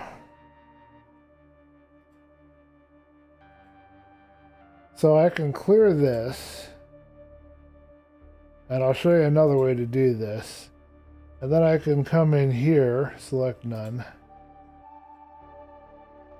and fill in this here, provided that this size grid is what I want here. So let's say I want this right here, and I think we can even, we can move these a little bit, so that's kind of nice. I'm going to go out this far. Now I can come in here with this, and we can do a gradient fill, we can do a regular fill, we can do whatever we want. But if we do a regular fill, look what we have here. We've got this problem with this line showing up here. So it might be easier to go here and go to undo bucket fill, and then go to clear. And now we can just put in our thing here, but we'll still have a line right here. No, I guess we didn't get one, but we got one here. But this is another way that you can do a font. Hold on, I'll read the text in just a second. I'll show you how to do it with just using the select tool to draw out your size. You can still create points. Yeah, you can create points as well. I'm not entirely sure. There's paths and all of that kind of stuff, and I'm not super well up on the path drawing. But let's say I wanted to do real quick a DB craft, so let's start with our D.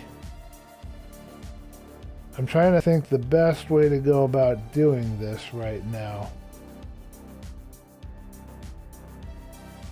I almost wonder if we want to test going out, if we do an internal size. Let's try this.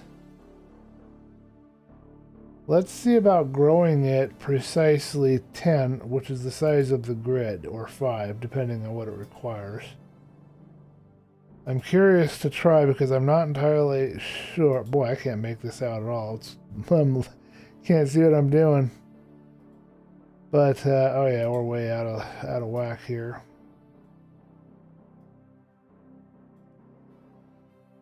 So let's go here to select. Remember our select grow? If we go to select grow and we type in 10, what does this do to us? Okay, so we did get it to grow. It does have rounded edges. So let's do an undo grow. And I'm trying to think the best way we would go about this? I think we would want to, yeah, we would want to have, okay, so we'd want to start bigger and then go smaller. So this is fine, but we just don't have the bigger going smaller. But, so here we go. I'm going to fill this in. Nice squared edges. I'm going to go to select and shrink. And I'm going to shrink it by 10. And then there should be a way. Okay, I didn't have to worry about. On the grow, I believe there is a rounded edge option. No, there isn't. There's supposed to be an option for giving it squared edges, but I'm not finding it. And then feather is going to do a selection outside the range. And then I don't know what border does for sure right now. But now we've got this nice sharp edge, so we can go over here to edit clear, and we should be right on the grid. Yeah, and we're right on the grid. And so this is another way that you might design your font. You might draw it out like this. It just kind of depends on what you want to do. Doing it with a paintbrush is easier. It's easier to kind of figure out your room and your shape, but then you can't get a squared edge very easily. And then when you try to square it later, you're going to have to deal with blending issues, because when a paintbrush is painting on here, there's fall off to each side that's going to cause issues. Let me see if I can't show you. Select none. So when you're trying to get in there and match up another color to it, even if it's black, it's not a solid. Even though it's solid, it's not a solid line. You see this? We've got this gray going on the outside. So keep that in mind.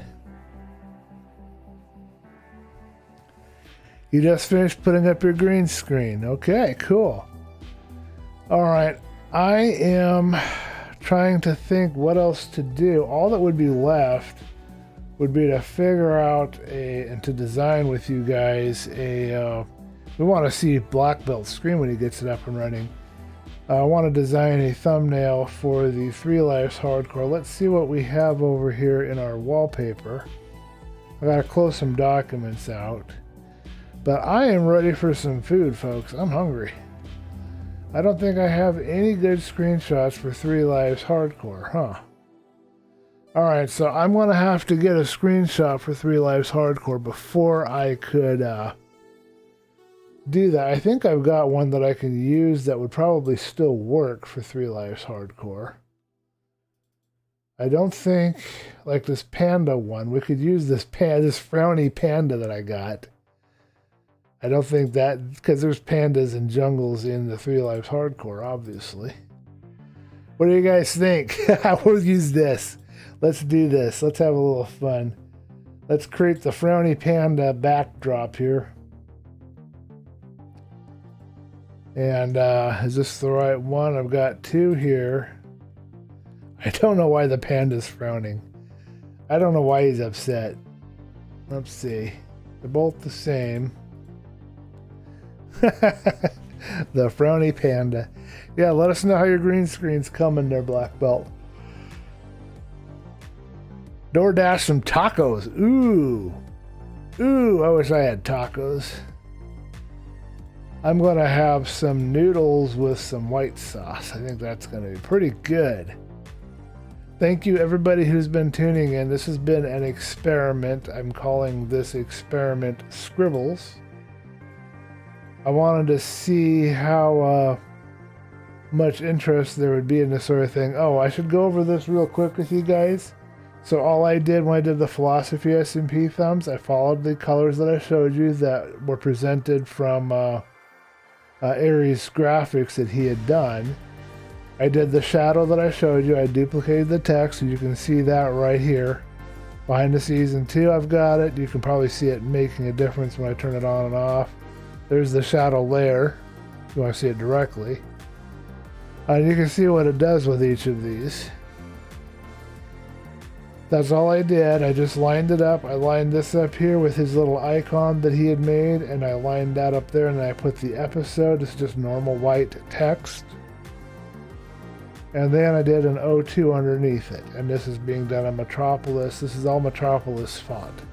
I didn't have the font that I really liked for Philosophy SMP, but that's how I did it. That's how it worked for me, and I liked how it came out. It was one of the best thumbnails that I had done, so that started me on this whole tangent of doing these thumbnails. You're just sitting here thinking about mac and cheese again, huh? Okay, we're going to do our 3 lives hardcore. I have not figured out yet how I want to present this or what I want to do with it. So let's check our image size, make sure we're good. Oh man, excuse me. Ew, I am just out of it. I need to have some water. So our image size is good. So now we're going to look at this and figure out where we want to put our text. And you guys can see a little bit about what I was talking about with the framing here. You see that again, we've got parallel lines, straight up and down or as close to it as I could get.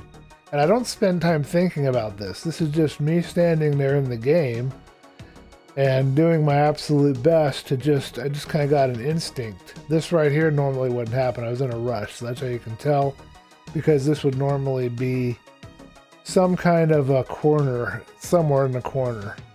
I don't know what I've got over here on this side. I can't see it because I've got the chat window over it. Yeah, I got a tree over here to kind of block that in. I can't stop yawning. Blah. Sorry about that. Anyway, let's do ourselves a thumbnail for 3 lives hardcore. So we want to go here to view, show grid, view, snap to grid, view, snap to canvas, edges. And we're going to go here to image and configure the grid. We got some of this vaporwave music now playing very bright. Did you notice? Got kind of a vaporwave thing. So what I'm thinking, we got one more icon we should have in here. So let's see if I can find it.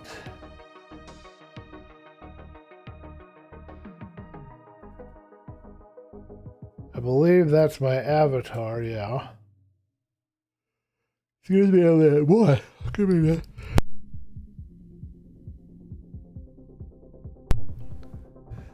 I guess I didn't get enough sleep last night, folks. I'm so sorry about that.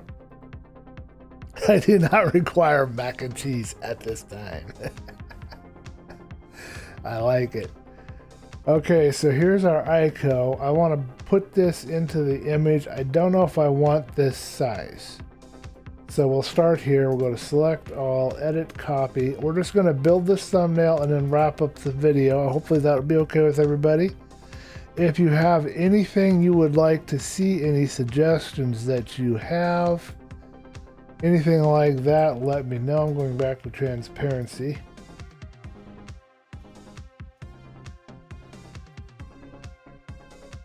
Yeah, they say that when you yawn, you're not getting enough oxygen, you need more air. I don't know if that's true. Let me know in the chat what you guys think. So now I'm going over here. Be careful that you're not on like a paintbrush and you try to move it and then you do that, because that would not be fun. Just gotta keep an eye on where your tools are.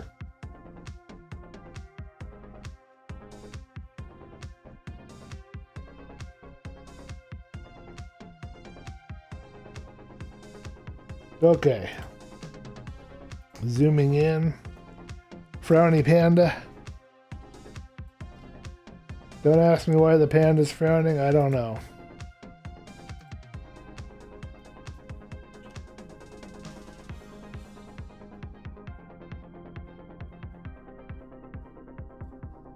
So what we've done here is we've lined it up. We've got this 4 grid here. We've got 4 here. We've lined this centerpiece on the line there. And we just did that by moving the grid a little bit different. Okay. I can't stop yawning. I'm sorry, guys. Give me a minute. I'll breathe real deep.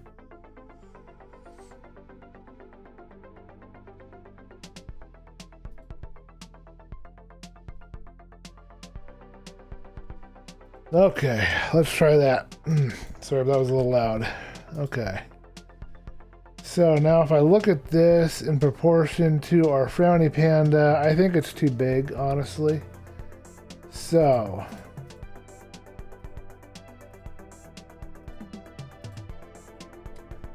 let's make it a little smaller. So I have a full-size PNG that I'm working with here. And when I'm going to make this smaller, I'm going to go again, I'm using units of 16. A little bit of video game history, although it's probably changed now. Back in the day, when you were making textures for your video games, you wanted to go in units of 16 because that's how the hardware processed things. So your textures were always like an 8 or a 16, or later on 32 and 64. And that's also why you see 32, 64, 256, and 128 for the texture sizes for the texture packs, in case you guys were wondering where that came from. Okay, image, configure grid. I remember back in the day when a 1024 texture was considered awesome. And now we're regularly working with textures that are 4096 or even more.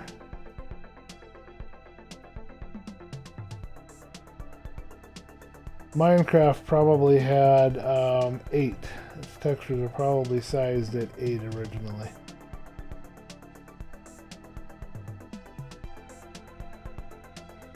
Okay.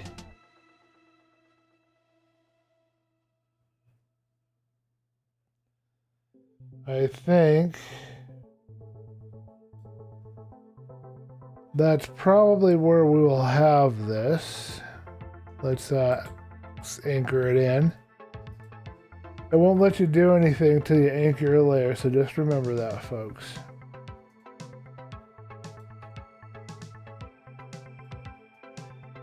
Okay, that's much better. Now, I might decide I want to have an episode title on here. So if that's the case,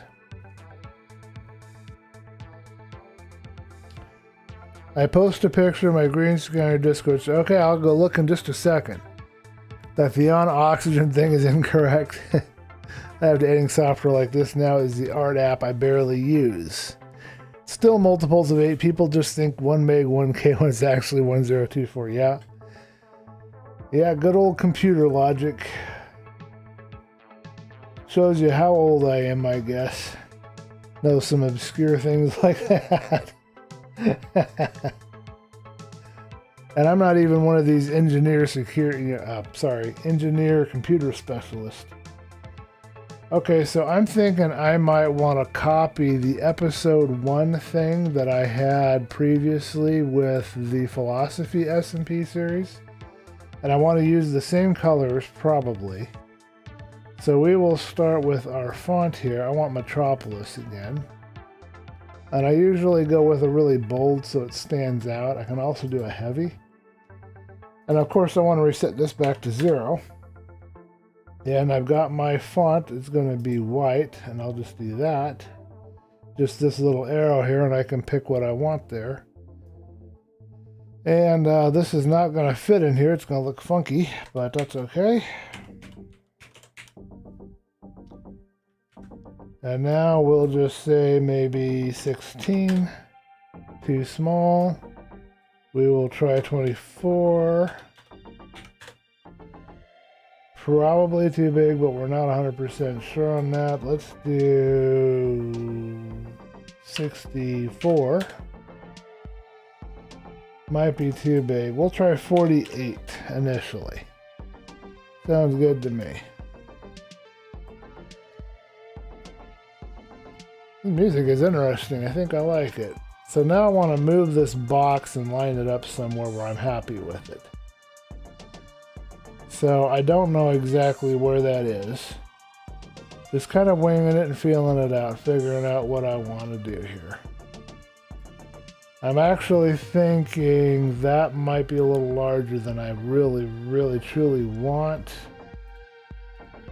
So I'm going to go to Control All and try 40. So just a bit smaller. How are those DoorDash tacos that you're enjoying, Mr. Myers? We want detailed descriptions in the chat so we can all be hungry.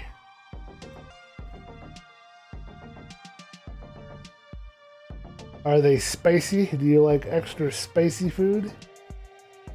Okay, so there's our episode. So now I'm going to use this line to figure out where I want to put my next thing. We're working on we just did episode 1, and we're going to work on episode 2 shortly. I want this to be bigger.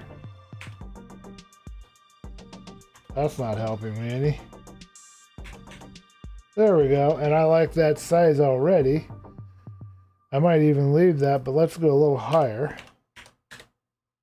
Oh, it's doing it to me again. We got to select it first. Let's see what's... Oh, boo.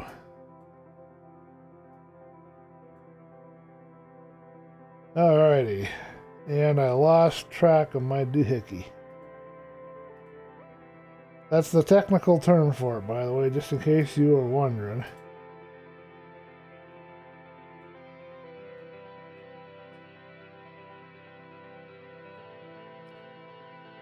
Okay, so if I click here, we've got that right. Okay, so I click here, Control All, and move this over. I want to match up the font.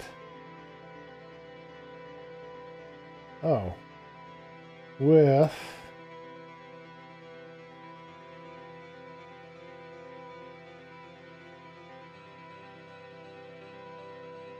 did we lose something? Okay, hold on a minute. I think I'm on the wrong box. Got another box on me. Okay.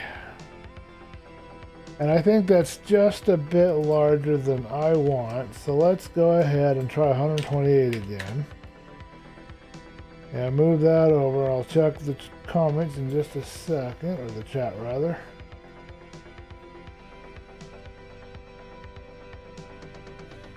Okay. So now I've got to decide, is this the size we want? And I want to overlap it slightly. I want it to go up there. And I think we're slightly off size. Yes, we need to go over one more.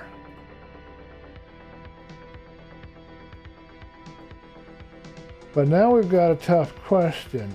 Do I really want that, or do I want, I think I still want it a little larger. Well, I can go with a 144. Just a pinch bigger. And yeah, let's try that. And we're going to move it up even one more right here. All right, so now I've got a line up here and a line up here fairly close. Now remember that trick I showed you guys? Something we can do, and we can utilize it here, is this right here. Let's go by 1 and see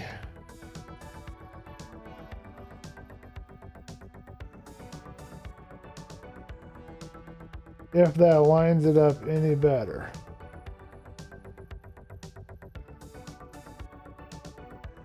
Okay, so now if we go left align, that moves it over a bit.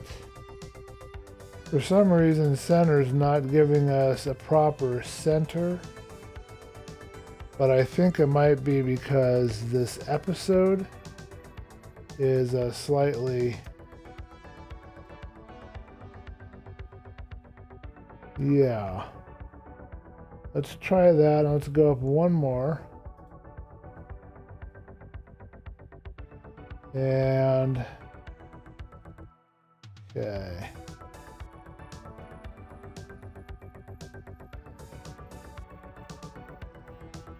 Alright, so if I go that way, it won't work. If I go this way, we're lined up.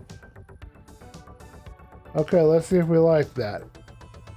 Insanely good.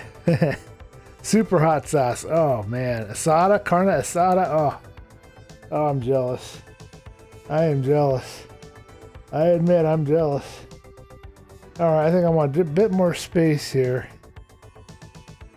I almost sound like I have an accent. Oh, I'm really tired. I'm really tired. It's hitting me now like a freight train. I didn't get to bed at a good time last night, so I'm very tired. I'm sorry. Not on my best here for you guys. Doing my best for you guys, but not on my best here. Okay. When I get tired, I can't talk. English goes out the window. I start speaking Swahili. No, I don't speak Swahili. Okay.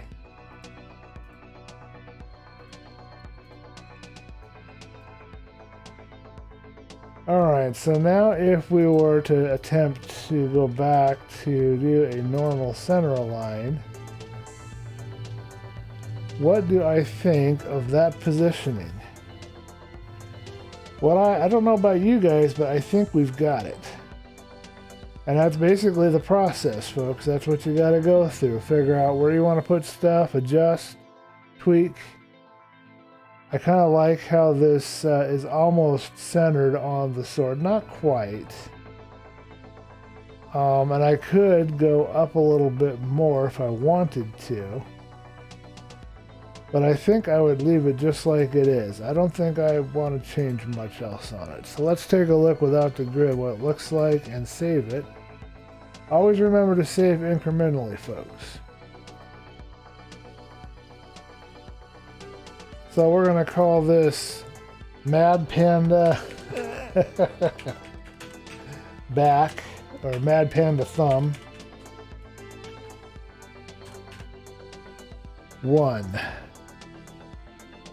Now, looking at it from a distance, I'm not as happy with it because I feel like it's too much at the top and too much this direction. I don't know why I feel that way, but because I feel that way, I will adjust it.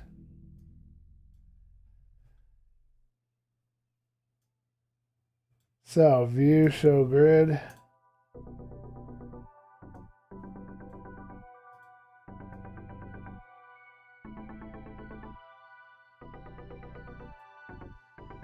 Okay, so now that looks like it's not quite right either.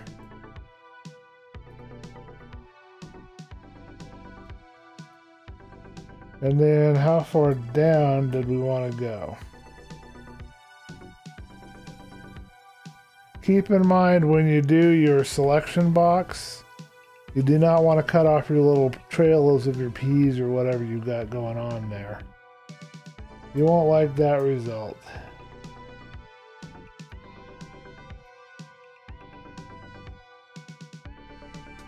Interesting. So if I go here,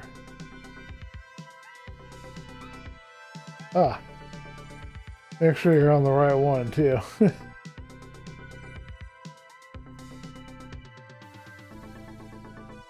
So that lines it right up at the top of the sword. I don't know why it still feels too far forward. I can't figure that out, but let's see what we think of that. And now the nice thing about this is anytime I've got a new episode, all I have to do is come in here and just edit this text, and then it's all done. I want to make it as easy as I can on myself. I want to live with this. I think I like this. What do you guys think? Let me know in the chat.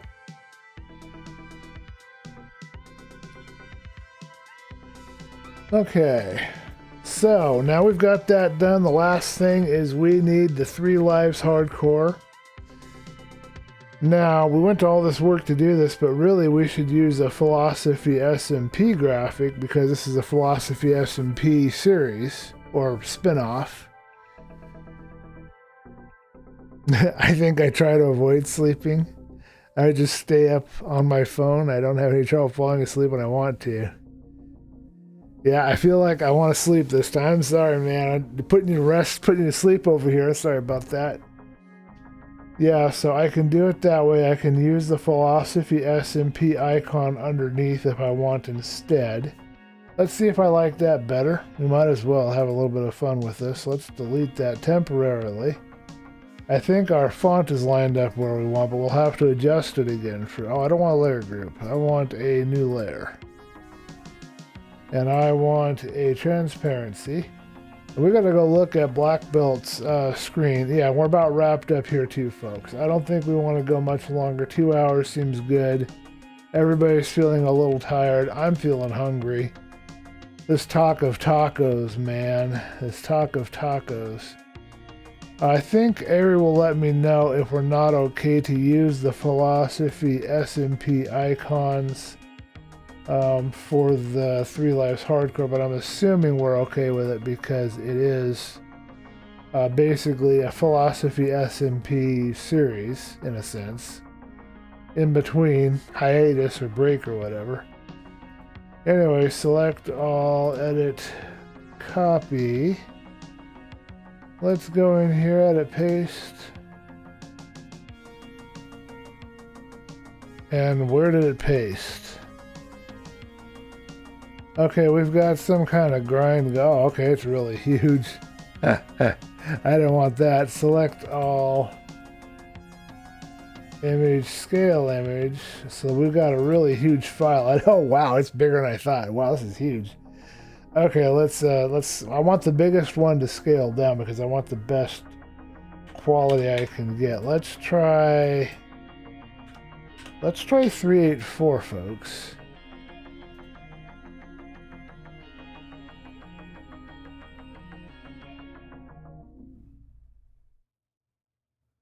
Taking a second to do the scaling.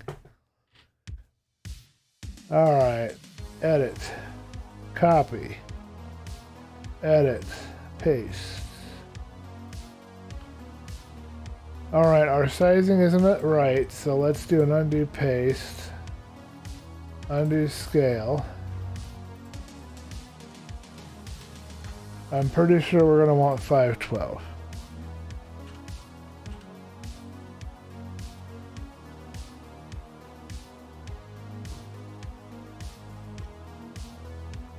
Super hot sauce. Man, I don't know if I could eat it. I've actually managed to dive into some of the Taco Bell fire sauce, but I'm sure that that's not remotely considered hot sauce for most taco aficionados.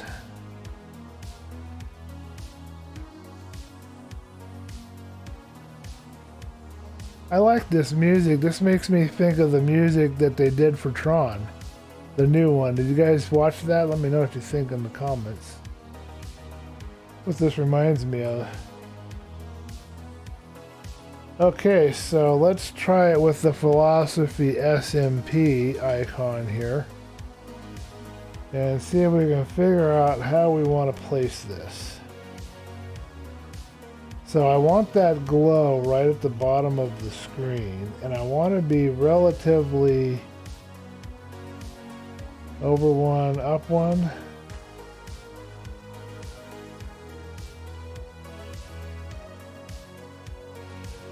Probably go with something like this. Let's take a distant shot of it. I think that's about right. We also got to remember where YouTube and Twitch put all of their different items everywhere on the screen.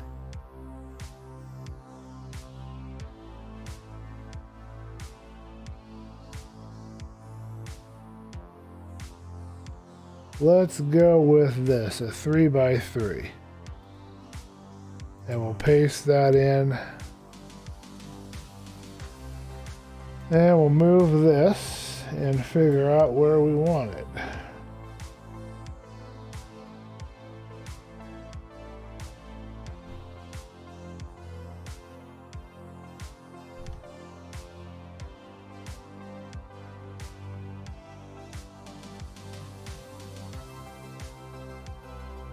Okay, I think that'll do it, folks. Yeah, let's see what that looks like.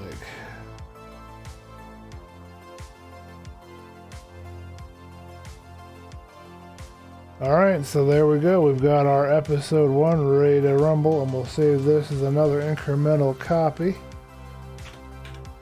And now all we have to figure out is our font. We need to put a 3 Lives Hardcore in here. And so for that, what I think I might do, let's see if we can do some copying in between. So let's go down here to our data where we have our files. And we'll wrap this right on up. I think this would be a good place to go here. So resource, that's where I have all my stuff. Somewhere in here.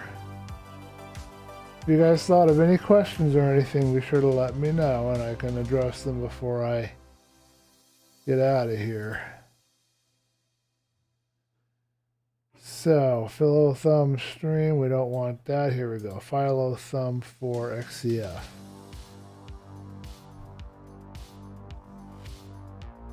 I'm sure Black Belt will tell us when Black Belt is ready.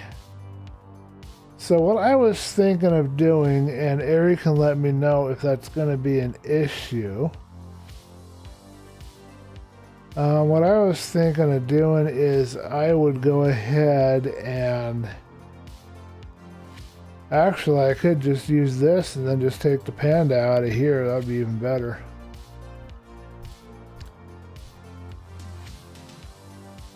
Try to make it simpler on myself. I really like this music a lot. Okay, so do we have... Oh, we don't have it in here. Okay, edit undo. It was probably in that layer. No, okay, let's open an earlier one. I'll let you guys know what I was thinking once I got one here I can work with. Weird, I didn't have the... I know I have one saved where I have the little icon, but I'm not finding it. I know it wouldn't be a stream.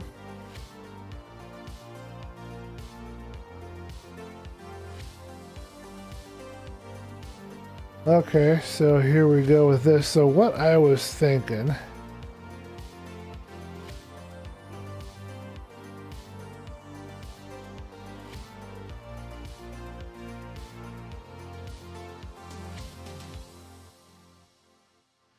I was thinking I might just do Philosophy SMP and then call this 3 Lives Hardcore. And all I have to do... So sometimes reusing an asset, that's my final lesson for you guys today. Sometimes that's the way to go. If you can. What in the heck? Okay. Anchor. So if I go in here to Season 2 and I click on the text... Let's see how this looks.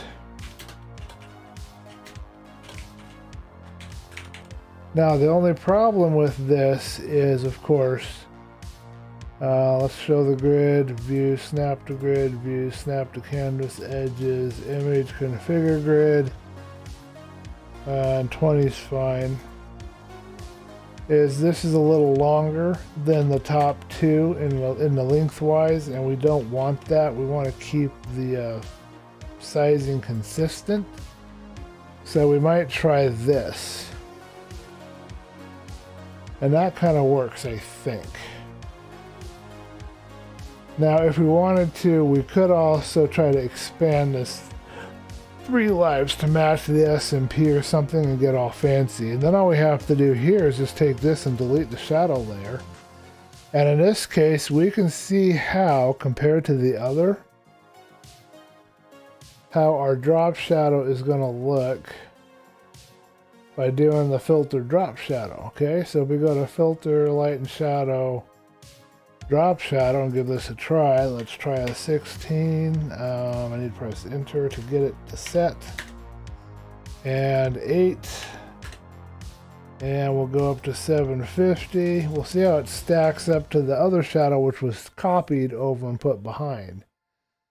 So I can already tell right now it's darker. So let's go to 5.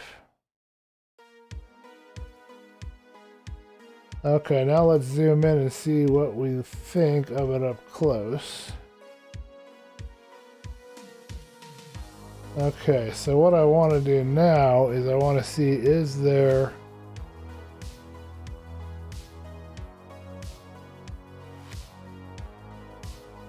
Okay, so let's undo that. Duplicate this.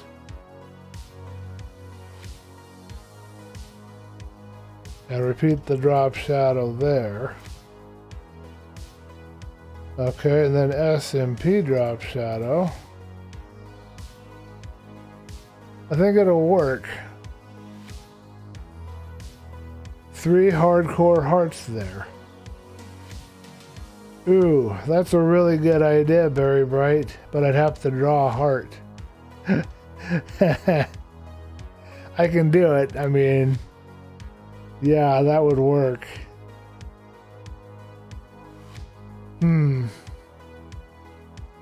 I'll give that some more thought, Very Bright. I might do that off camera. I need a break right now, but that's a good idea. That's a really good idea. But I have to draw it sort of freehand unless I can figure out, or I want to do like a weird heart, like a Minecraft angled heart. That's going to take a little artistic panache that I don't currently possess. But I can do that. That's actually a really great idea. I like it. Lose hearts, and you know, that is excellent. Excellent suggestion. Thank you for that. That is an excellent, that is very good. I like that. I'm going to do that, but I'm not going to do it now. I'm too tired and I'm not functioning very well, so we're going to take a break. I'm going to get some food. I'm going to do it off camera. But I can do a real quick, we'll try to draw a heart on camera just to see how it's going to be to draw it. So that way you guys don't get totally left out of that process. So for this, I wanted this sword here to kind of be boxed and centered. I don't know how to explain what I'm saying, but if I was going to draw a box around these 2 items of text, this sword would be right out pretty much roughly, this would be centered roughly on the sword. Okay, does that make any sense at all? Am I speaking English or Swahili? Anyway, that's something else to keep in mind. Where you're framing stuff goes all over the place, whatever you're doing. So this is what I'm leaning towards. This part 1 is going. We're not going to keep that. We don't need it. This is what I'm thinking, and it won't be episode 9. It'll be episode 1. I like this idea. I like the frowny panda. This will be my thumbnail, but we're going to look into this heart thing real quick for Berry Boy, and then we're going to wrap it. I want to save this. I'm going to see if Ari's okay with using this artwork and color schemes for the mid-season break. Make sure he's okay with that, and if he is, that's probably what we're going to do. I'm going to call it Final Thumb 8. That's fine. And there's Frowny Panda.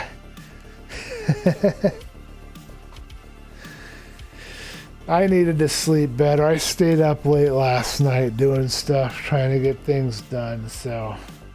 Got that video. Did I do the video last night? What did I do? Oh, I spent some time recording an episode of DBcraft. I wanted to get that episode up for you guys. I like this. So let's do your heart thing really quick in a new document. So I would say this space here is probably about the size of a heart that would be maybe 128. So if I do 512, it won't be too small. I really like this funky music, I gotta say. And now I want a new layer, and this layer I want to be transparency, and then we're going to just turn that off right now. View, show grid, view. Are you guys getting an idea of the process though? Have I explained everything pretty good? The thought process, the steps involved, the kind of work, kind of eyeballing stuff, framing it out, centering it, usage of color for brand. I hope I've explained everything well enough so you guys got a really good, clear idea of how this stuff works. Okay, I've got a slight problem. I can't really zoom in and see what I'm doing very well and be centered. We do have an alignment tool that will help with that, so we might just use that. But let's see what we can do here. We've got this free select tool, and we know what a heart looks like. We don't want to be a normal heart. We want to be a little stylized. So let's see what we can come up with. There's 4, 8.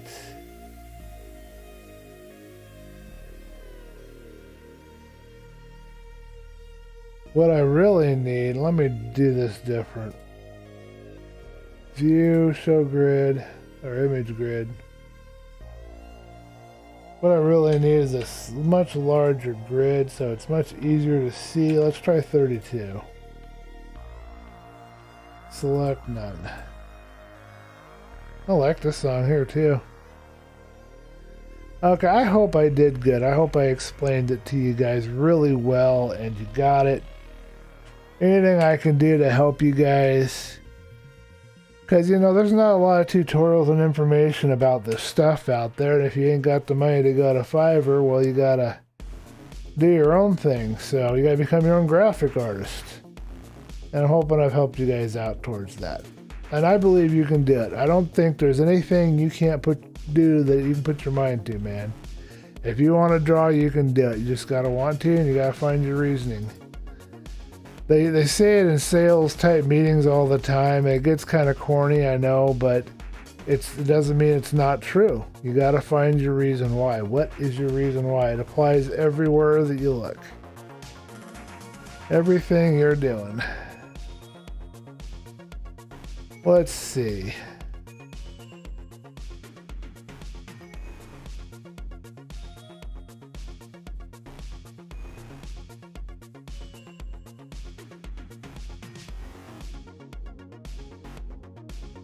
Excuse me if I fall silent for a second. I'm trying to think, and I'm having trouble finding my pattern here. My pattern is, oh, okay. I can do this. I can draw a heart. I know I can figure this out. Barry Bright and his challenges. I'm going to blame it on Barry Bright if it doesn't come out good.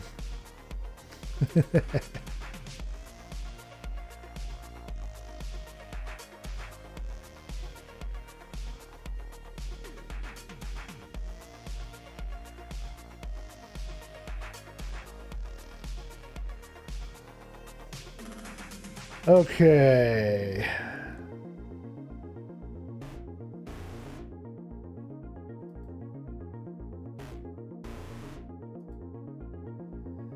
We're not quite there yet, folks.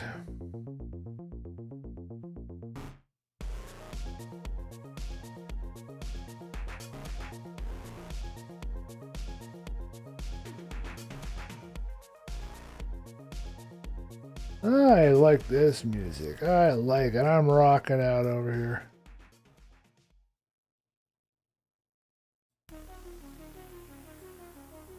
I think I found the pattern. That's what I call it, just so you guys know. When I'm trying to figure stuff out, I'm trying to design stuff in philosophy, in Minecraft. I'm always looking for what I call the pattern, the thing that makes sense, that brings it all together. 2, 3, 4, 5, 6. That's what I'm always after. What's the pattern? Alright, let's save this as heart. And we shall use all of the skills that I taught you guys today. So, obviously, we wouldn't want a normal, everyday red heart, and I'll show you why. It won't look terrible, but it won't be very interesting. Take a look.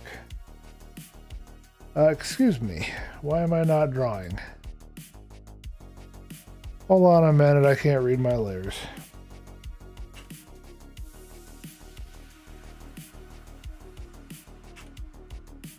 Okay, so if I click in here, no. Okay, hold on, I got a problem. Oh, that's offset, cancel. Okay.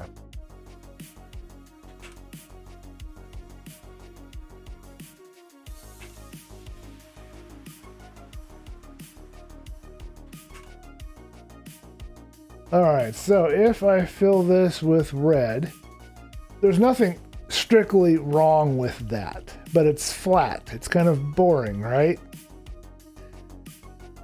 So what we want to do is we want to make this heart visually interesting. One of the things we could do is we can do our gradient fill. We can do a normal red to black gradient fill. There's nothing that says that we can't. Take and grab a line and grab over to here. Already we have something much, much cooler. So we can do it that way if we want kind of a shadowed heart. And we can use this file. We save incrementally so that we can create half a heart or whatever we want to create if we need to as we go through. And of course, it's not the best design in the world, but I never claimed to be a graphic artist, so I'm sticking my tongue out at you even though you can't see it. So the other way we could do it is we could do this, and now we can try to drag white up.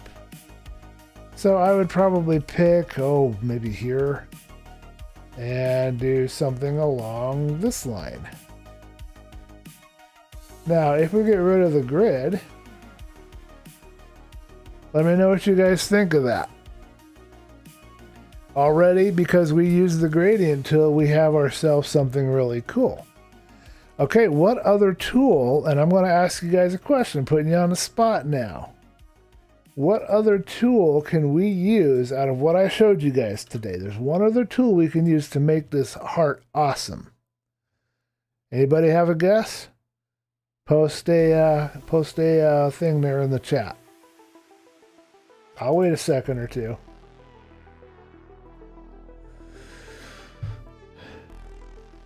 We're on a good start here, though. We've got our heart started out. And of course, if we wanted a deeper red or a different set of colors, we've got some other options as well that we could do.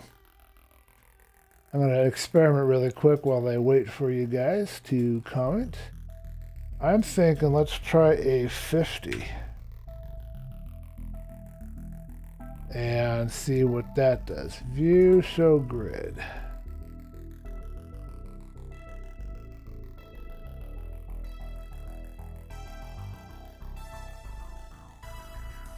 Now, I want more dark color and less bright, so I'm going to go from here up. But I don't like that, so I'm going to go from here up.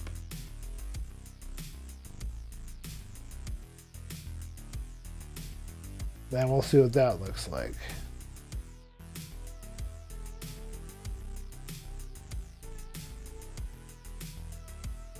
Oh, I forgot, folks. We got to remember, you got to pick a different tool. So if you do this and you haven't picked another tool, I want to get rid of some of that extra white and have it just on the very edge. We can go further out.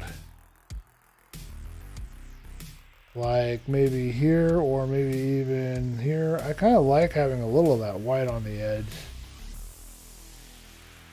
Let's try that. Pick a different tool, then you can go select none. View, show grid, and I saw somebody posted, so I'm going to look in just a second. See what we think of our coloration here.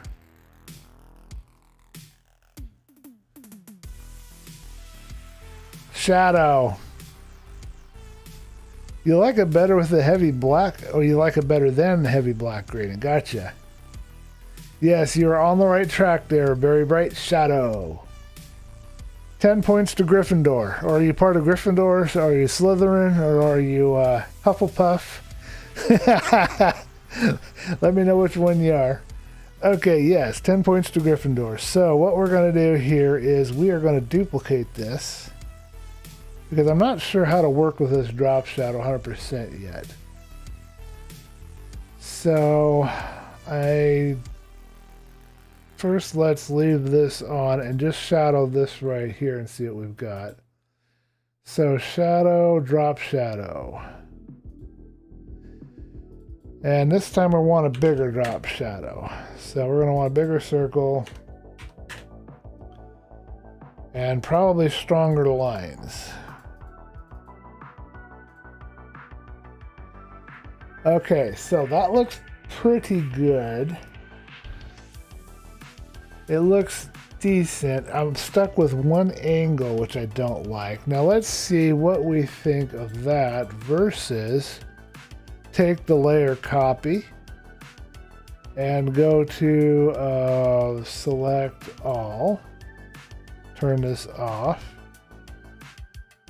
Okay, how do I guess I have to redo my design. Give me 1 second. 200. View. There's always problem solving you have to do. Always going to be problem solving. You will never get away from problem solving if you are doing artwork, computer stuff, doesn't matter. Always going to be there. Alright, so edit, clear. What I'm going to do here, folks, is I'm actually going to revert this and use the lighter red, I guess. That isn't quite what we want. And what I want to do with this is I want to create a shadow, and I want to create it from here to here. Okay. And then what I want to do is, of course, place that over, and I don't want the background. All right, now I want to select none. So there we got my dark heart, there we got my bright heart. So we're on the layer of the dark heart. I'm going to go to filters, blur, Gaussian blur. Start with a small one too. And see what that does. And then we're going to go to filters, blur, Gaussian blur, and no, actually, let's just stick with 2. 1, 2, 3. Now what I want to do is I'm going to move this above, and I'm going to zoom in, and I'm going to go somewhere where I can see a little more of it, and I'm going to angle this slightly down, say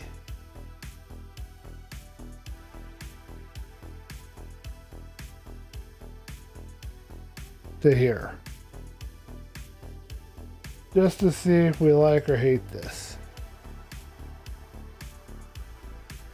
Alright, that's too much. Let's go in a little.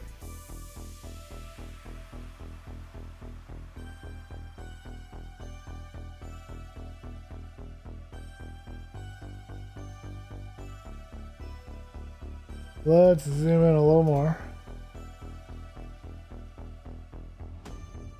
Get a good handle on this.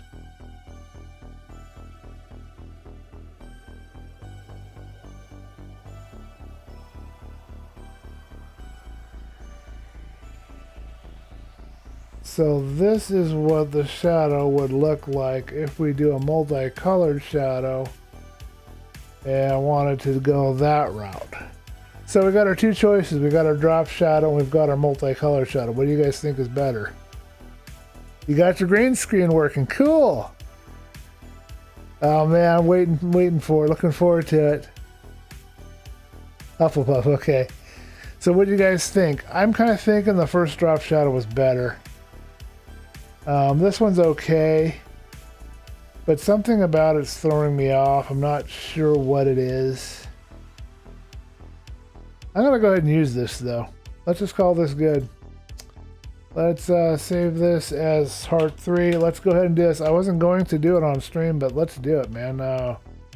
File, export as Heart PNG. We want to export as a PNG because we want the full quality for our main graphics that we're doing. Now when this is done, what we can do here is we're going to select all and image, and we can change the size So probably we will want 128 heart. So edit, copy, come in here to our thing, which is right here. And then what I need to do, this is going to be tough. Because we're probably going to put the hearts right here. And there's 3 lives. If we remove it, we're going to lose that spacing that we have. So what we'll have to do is view, show grid. I think what we're going to have to do is we're going to have, no, 3 isn't going to work because, yeah, we can't do that. We'll have to add that later. We'll have to come in here and get rid of this. Yeah, this can be removed.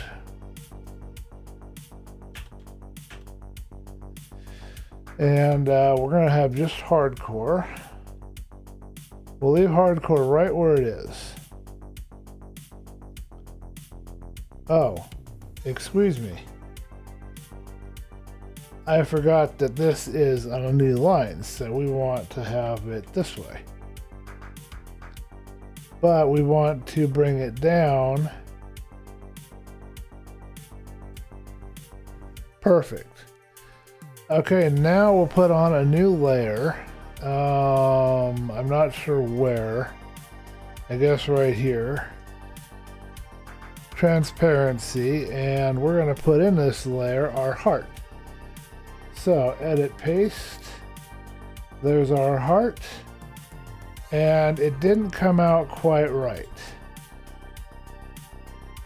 You can see that it's darker than it should be. It's not bright and light like it is over here. So something went wrong.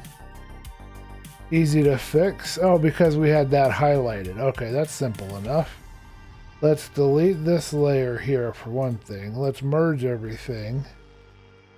Let's file export one more time. Oh, before we do that, don't forget to keep your original sizes. Delete. Merge. And export as heart. That's the full size. And then we want to size it, so select all. Image, scale, and we are just about got it, I think. I think the size is about spot on, folks. Edit, copy, and edit.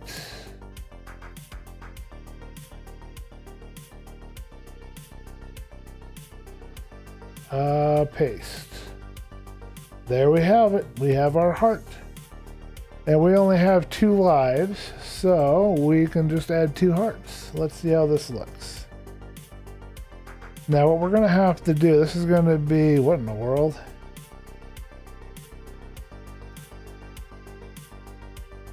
I don't want to merge the layers right now. Where's my, okay. Got in the way of my scroll wheel so I can't position. Alright, so we'll add 2 hearts and then we have to reposition them.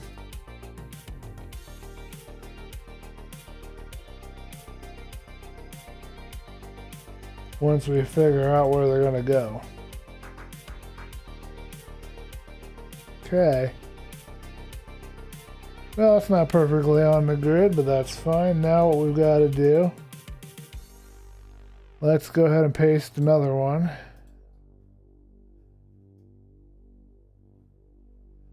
Okay, that one pasted right next door. Should have pasted right on top of the first one, I guess.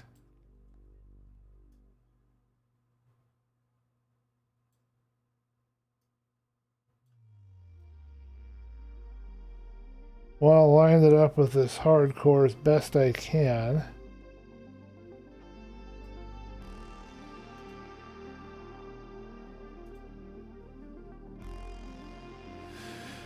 Okay, I don't like how close together that is, so let's go ahead and move it closer. Because once we anchor it, we're not going to be able to easily select and move these. So if we want them closer together, we'd have to do that now.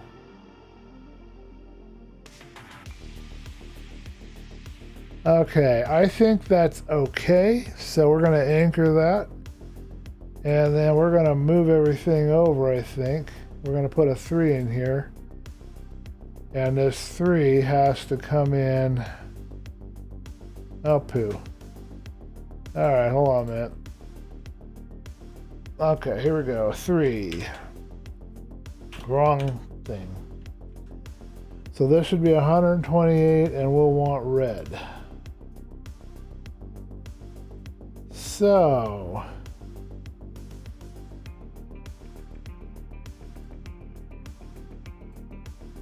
let's see what we've got here. Okay, so we want to line this one up with our hardcore. Man, this is difficult to move.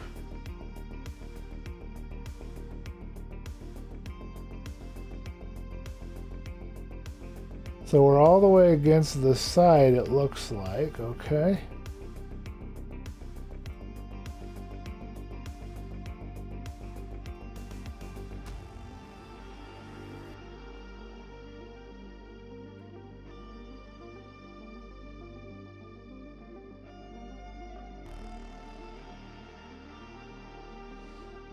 Okay, let's see.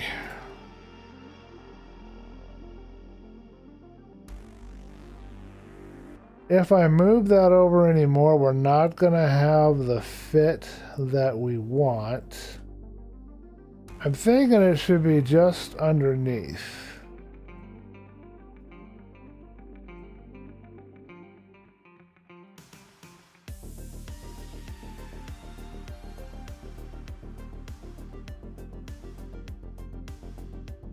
Not quite that far.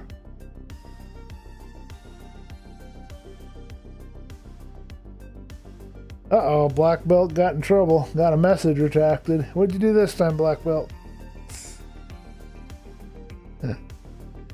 Okay, so let's take our hearts, which are right here, I believe. And when we move, we should just move the hearts, but it's going to mess with the whole layer.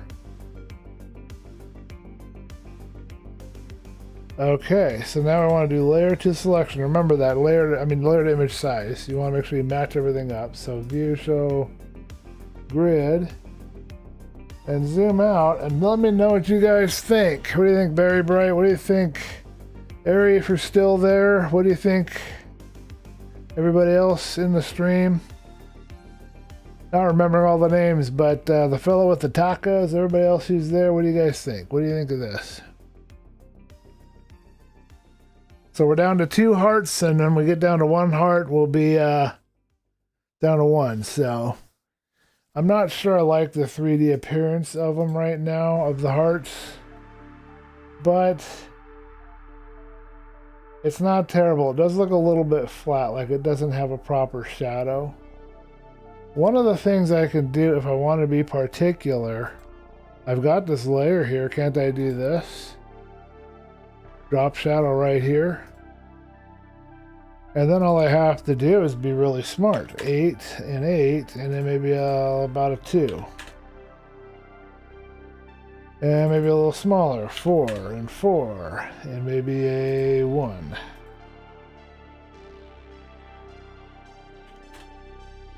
Nobody says that I can't. And I wouldn't listen to them if they did. There you go. How's that? Now you got a shadow. There you go. All we need is a shadow for the 3, of course. And that should be done with a duplicate. Don't let me forget, folks, we've got to save an incremental here. I'll do one right now. Thank you for the idea, Barry Boy. It was an awesome idea. I think hardcore doesn't have its duplicate either. We're going to go ahead and you know, let's just go ahead and do the same drop shadow for these two and just make my life easier. So on hardcore, we're going to repeat drop shadow. And on 3, we're going to repeat drop shadow. Problem solved. Everything is done. There you go. Now I can export this. And what are we going to do for the export? Well, we're going to export it as the Philo, I'm going to call it 3LH thumb.jpg. Don't forget to add your extensions. And this will go to YouTube resource. That's fine. That's my folder for that stuff. This will be 97%. And I think, let's check and see if our file weighs in at the right size. I think that does it. And then we'll take a look at it really quick. I always like to look at it again in a photo editor program or whatever. I mean, like a photo viewer, not like a photo editor. So Philo Thumb 3 is weighing in. It's just a bit big, folks. So we're going to export it again. And export. And we're going to try 95. Okay, where did 95 leave me? 939. We're just under the limit. So hopefully you wrote that down or remember that trick so you can get your thumbnails to work with full size. You keep them under a meg, you'll be in good straights. That's what it looks like. All right, what do you guys think? As I announced, I think you heard me, Black Belt, but I'll re-announce here officially. There will be no, there'll be hardcore. Hardcore will be Sunday. If I'm back Sunday, I should be back Sunday. I can't guarantee hardcore on Sunday, but there'll be hardcore Monday if I don't do it when I get back Sunday or late Sunday evening. I'm hoping I'll be back Sunday. There won't be any late night live on Saturday, basically Sunday morning, because I'll be gone. Wedding is Saturday. I don't know for sure when I get back. I'm dependent on other people giving me a lift, so I may find that I'm stuck there till who knows when next week. Hopefully I can come back Sunday morning, Sunday afternoon, and then just get onto the stream, but we'll have to see. Yep, JPEG, and I just did it, and I just did a 95%. No, 95% for this one, Very Bright. I'll show you. When I did file export, excuse me a second. When I did export as 97, it was just a bit too large. So when I did that, I knew that being over a meg, it wasn't going to work. See, it's one meg and 200 kilobytes. So I went instead and I did file export and I went to 95%. So I've only lost 5% of the quality. And you've seen the results of that now, and it's not bad looking, I don't think. Zoom in and check, but I don't think we've got much issues here. Everything's looking pretty clean. Pretty nice for the thumbnail. And it's 2 hearts because I lost a life, so it's 2 hearts. You had the idea of losing hearts as you lose your life, so that's what we're doing. Okay, we're going to go to chat. And I'm going to turn off the music. We've been listening to Stream Beats by Harris Heller. Want to thank everybody for tuning in. Let me know, Keith Myers and Ari, if you're still there, what you think of our final result for our thumbnail. This will be the Philosophy SMP 3 Lives Hardcore thumbnail. And it's not 3 lives, it's 2 lives now because I died, but there would have been 3 hearts here originally. I think by saying heart, people will coincide that and figure out that means lives. They'll figure out that it means you have 3 hearts originally, now you have 2 hearts, and they'll put it together. I'm hoping people will figure that out. It makes sense to me. We got Frowny Panda. Now, the only other thing to worry about is, does this edge of this P line up here? And we're good. I didn't check that, but we're good. It does actually line up. Let's double check in Gimp. Always want to check your lines. So if I were to zoom into 100, say, and I were to go up, I'd be following this line.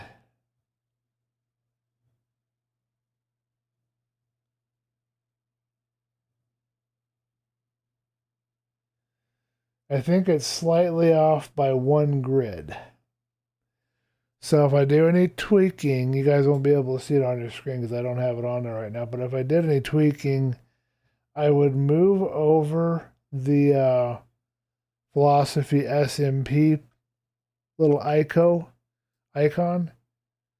I think I would move that over by 1. It's just slightly out of whack.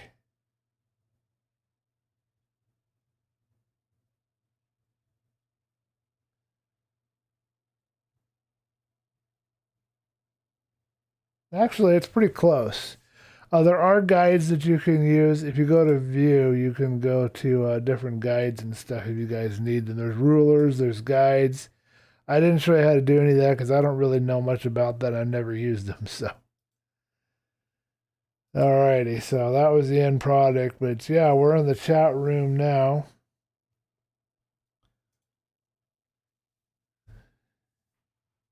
You'll be back soon. Good. Looking forward to it.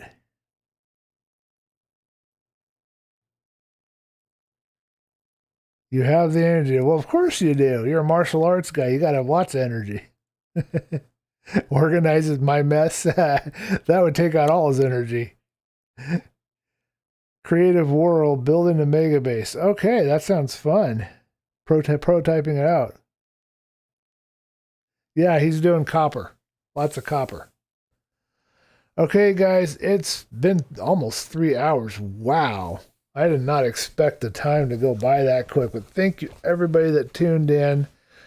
Be sure to leave your comments on the video. This is going to be YouTube, so you can leave comments. Let me know how I did, how things went, and if I covered everything that you wanted to cover, if there's anything missing.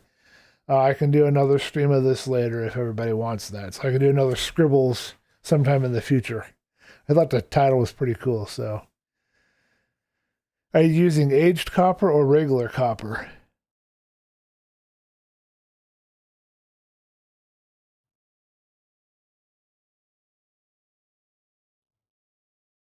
Okay, cool.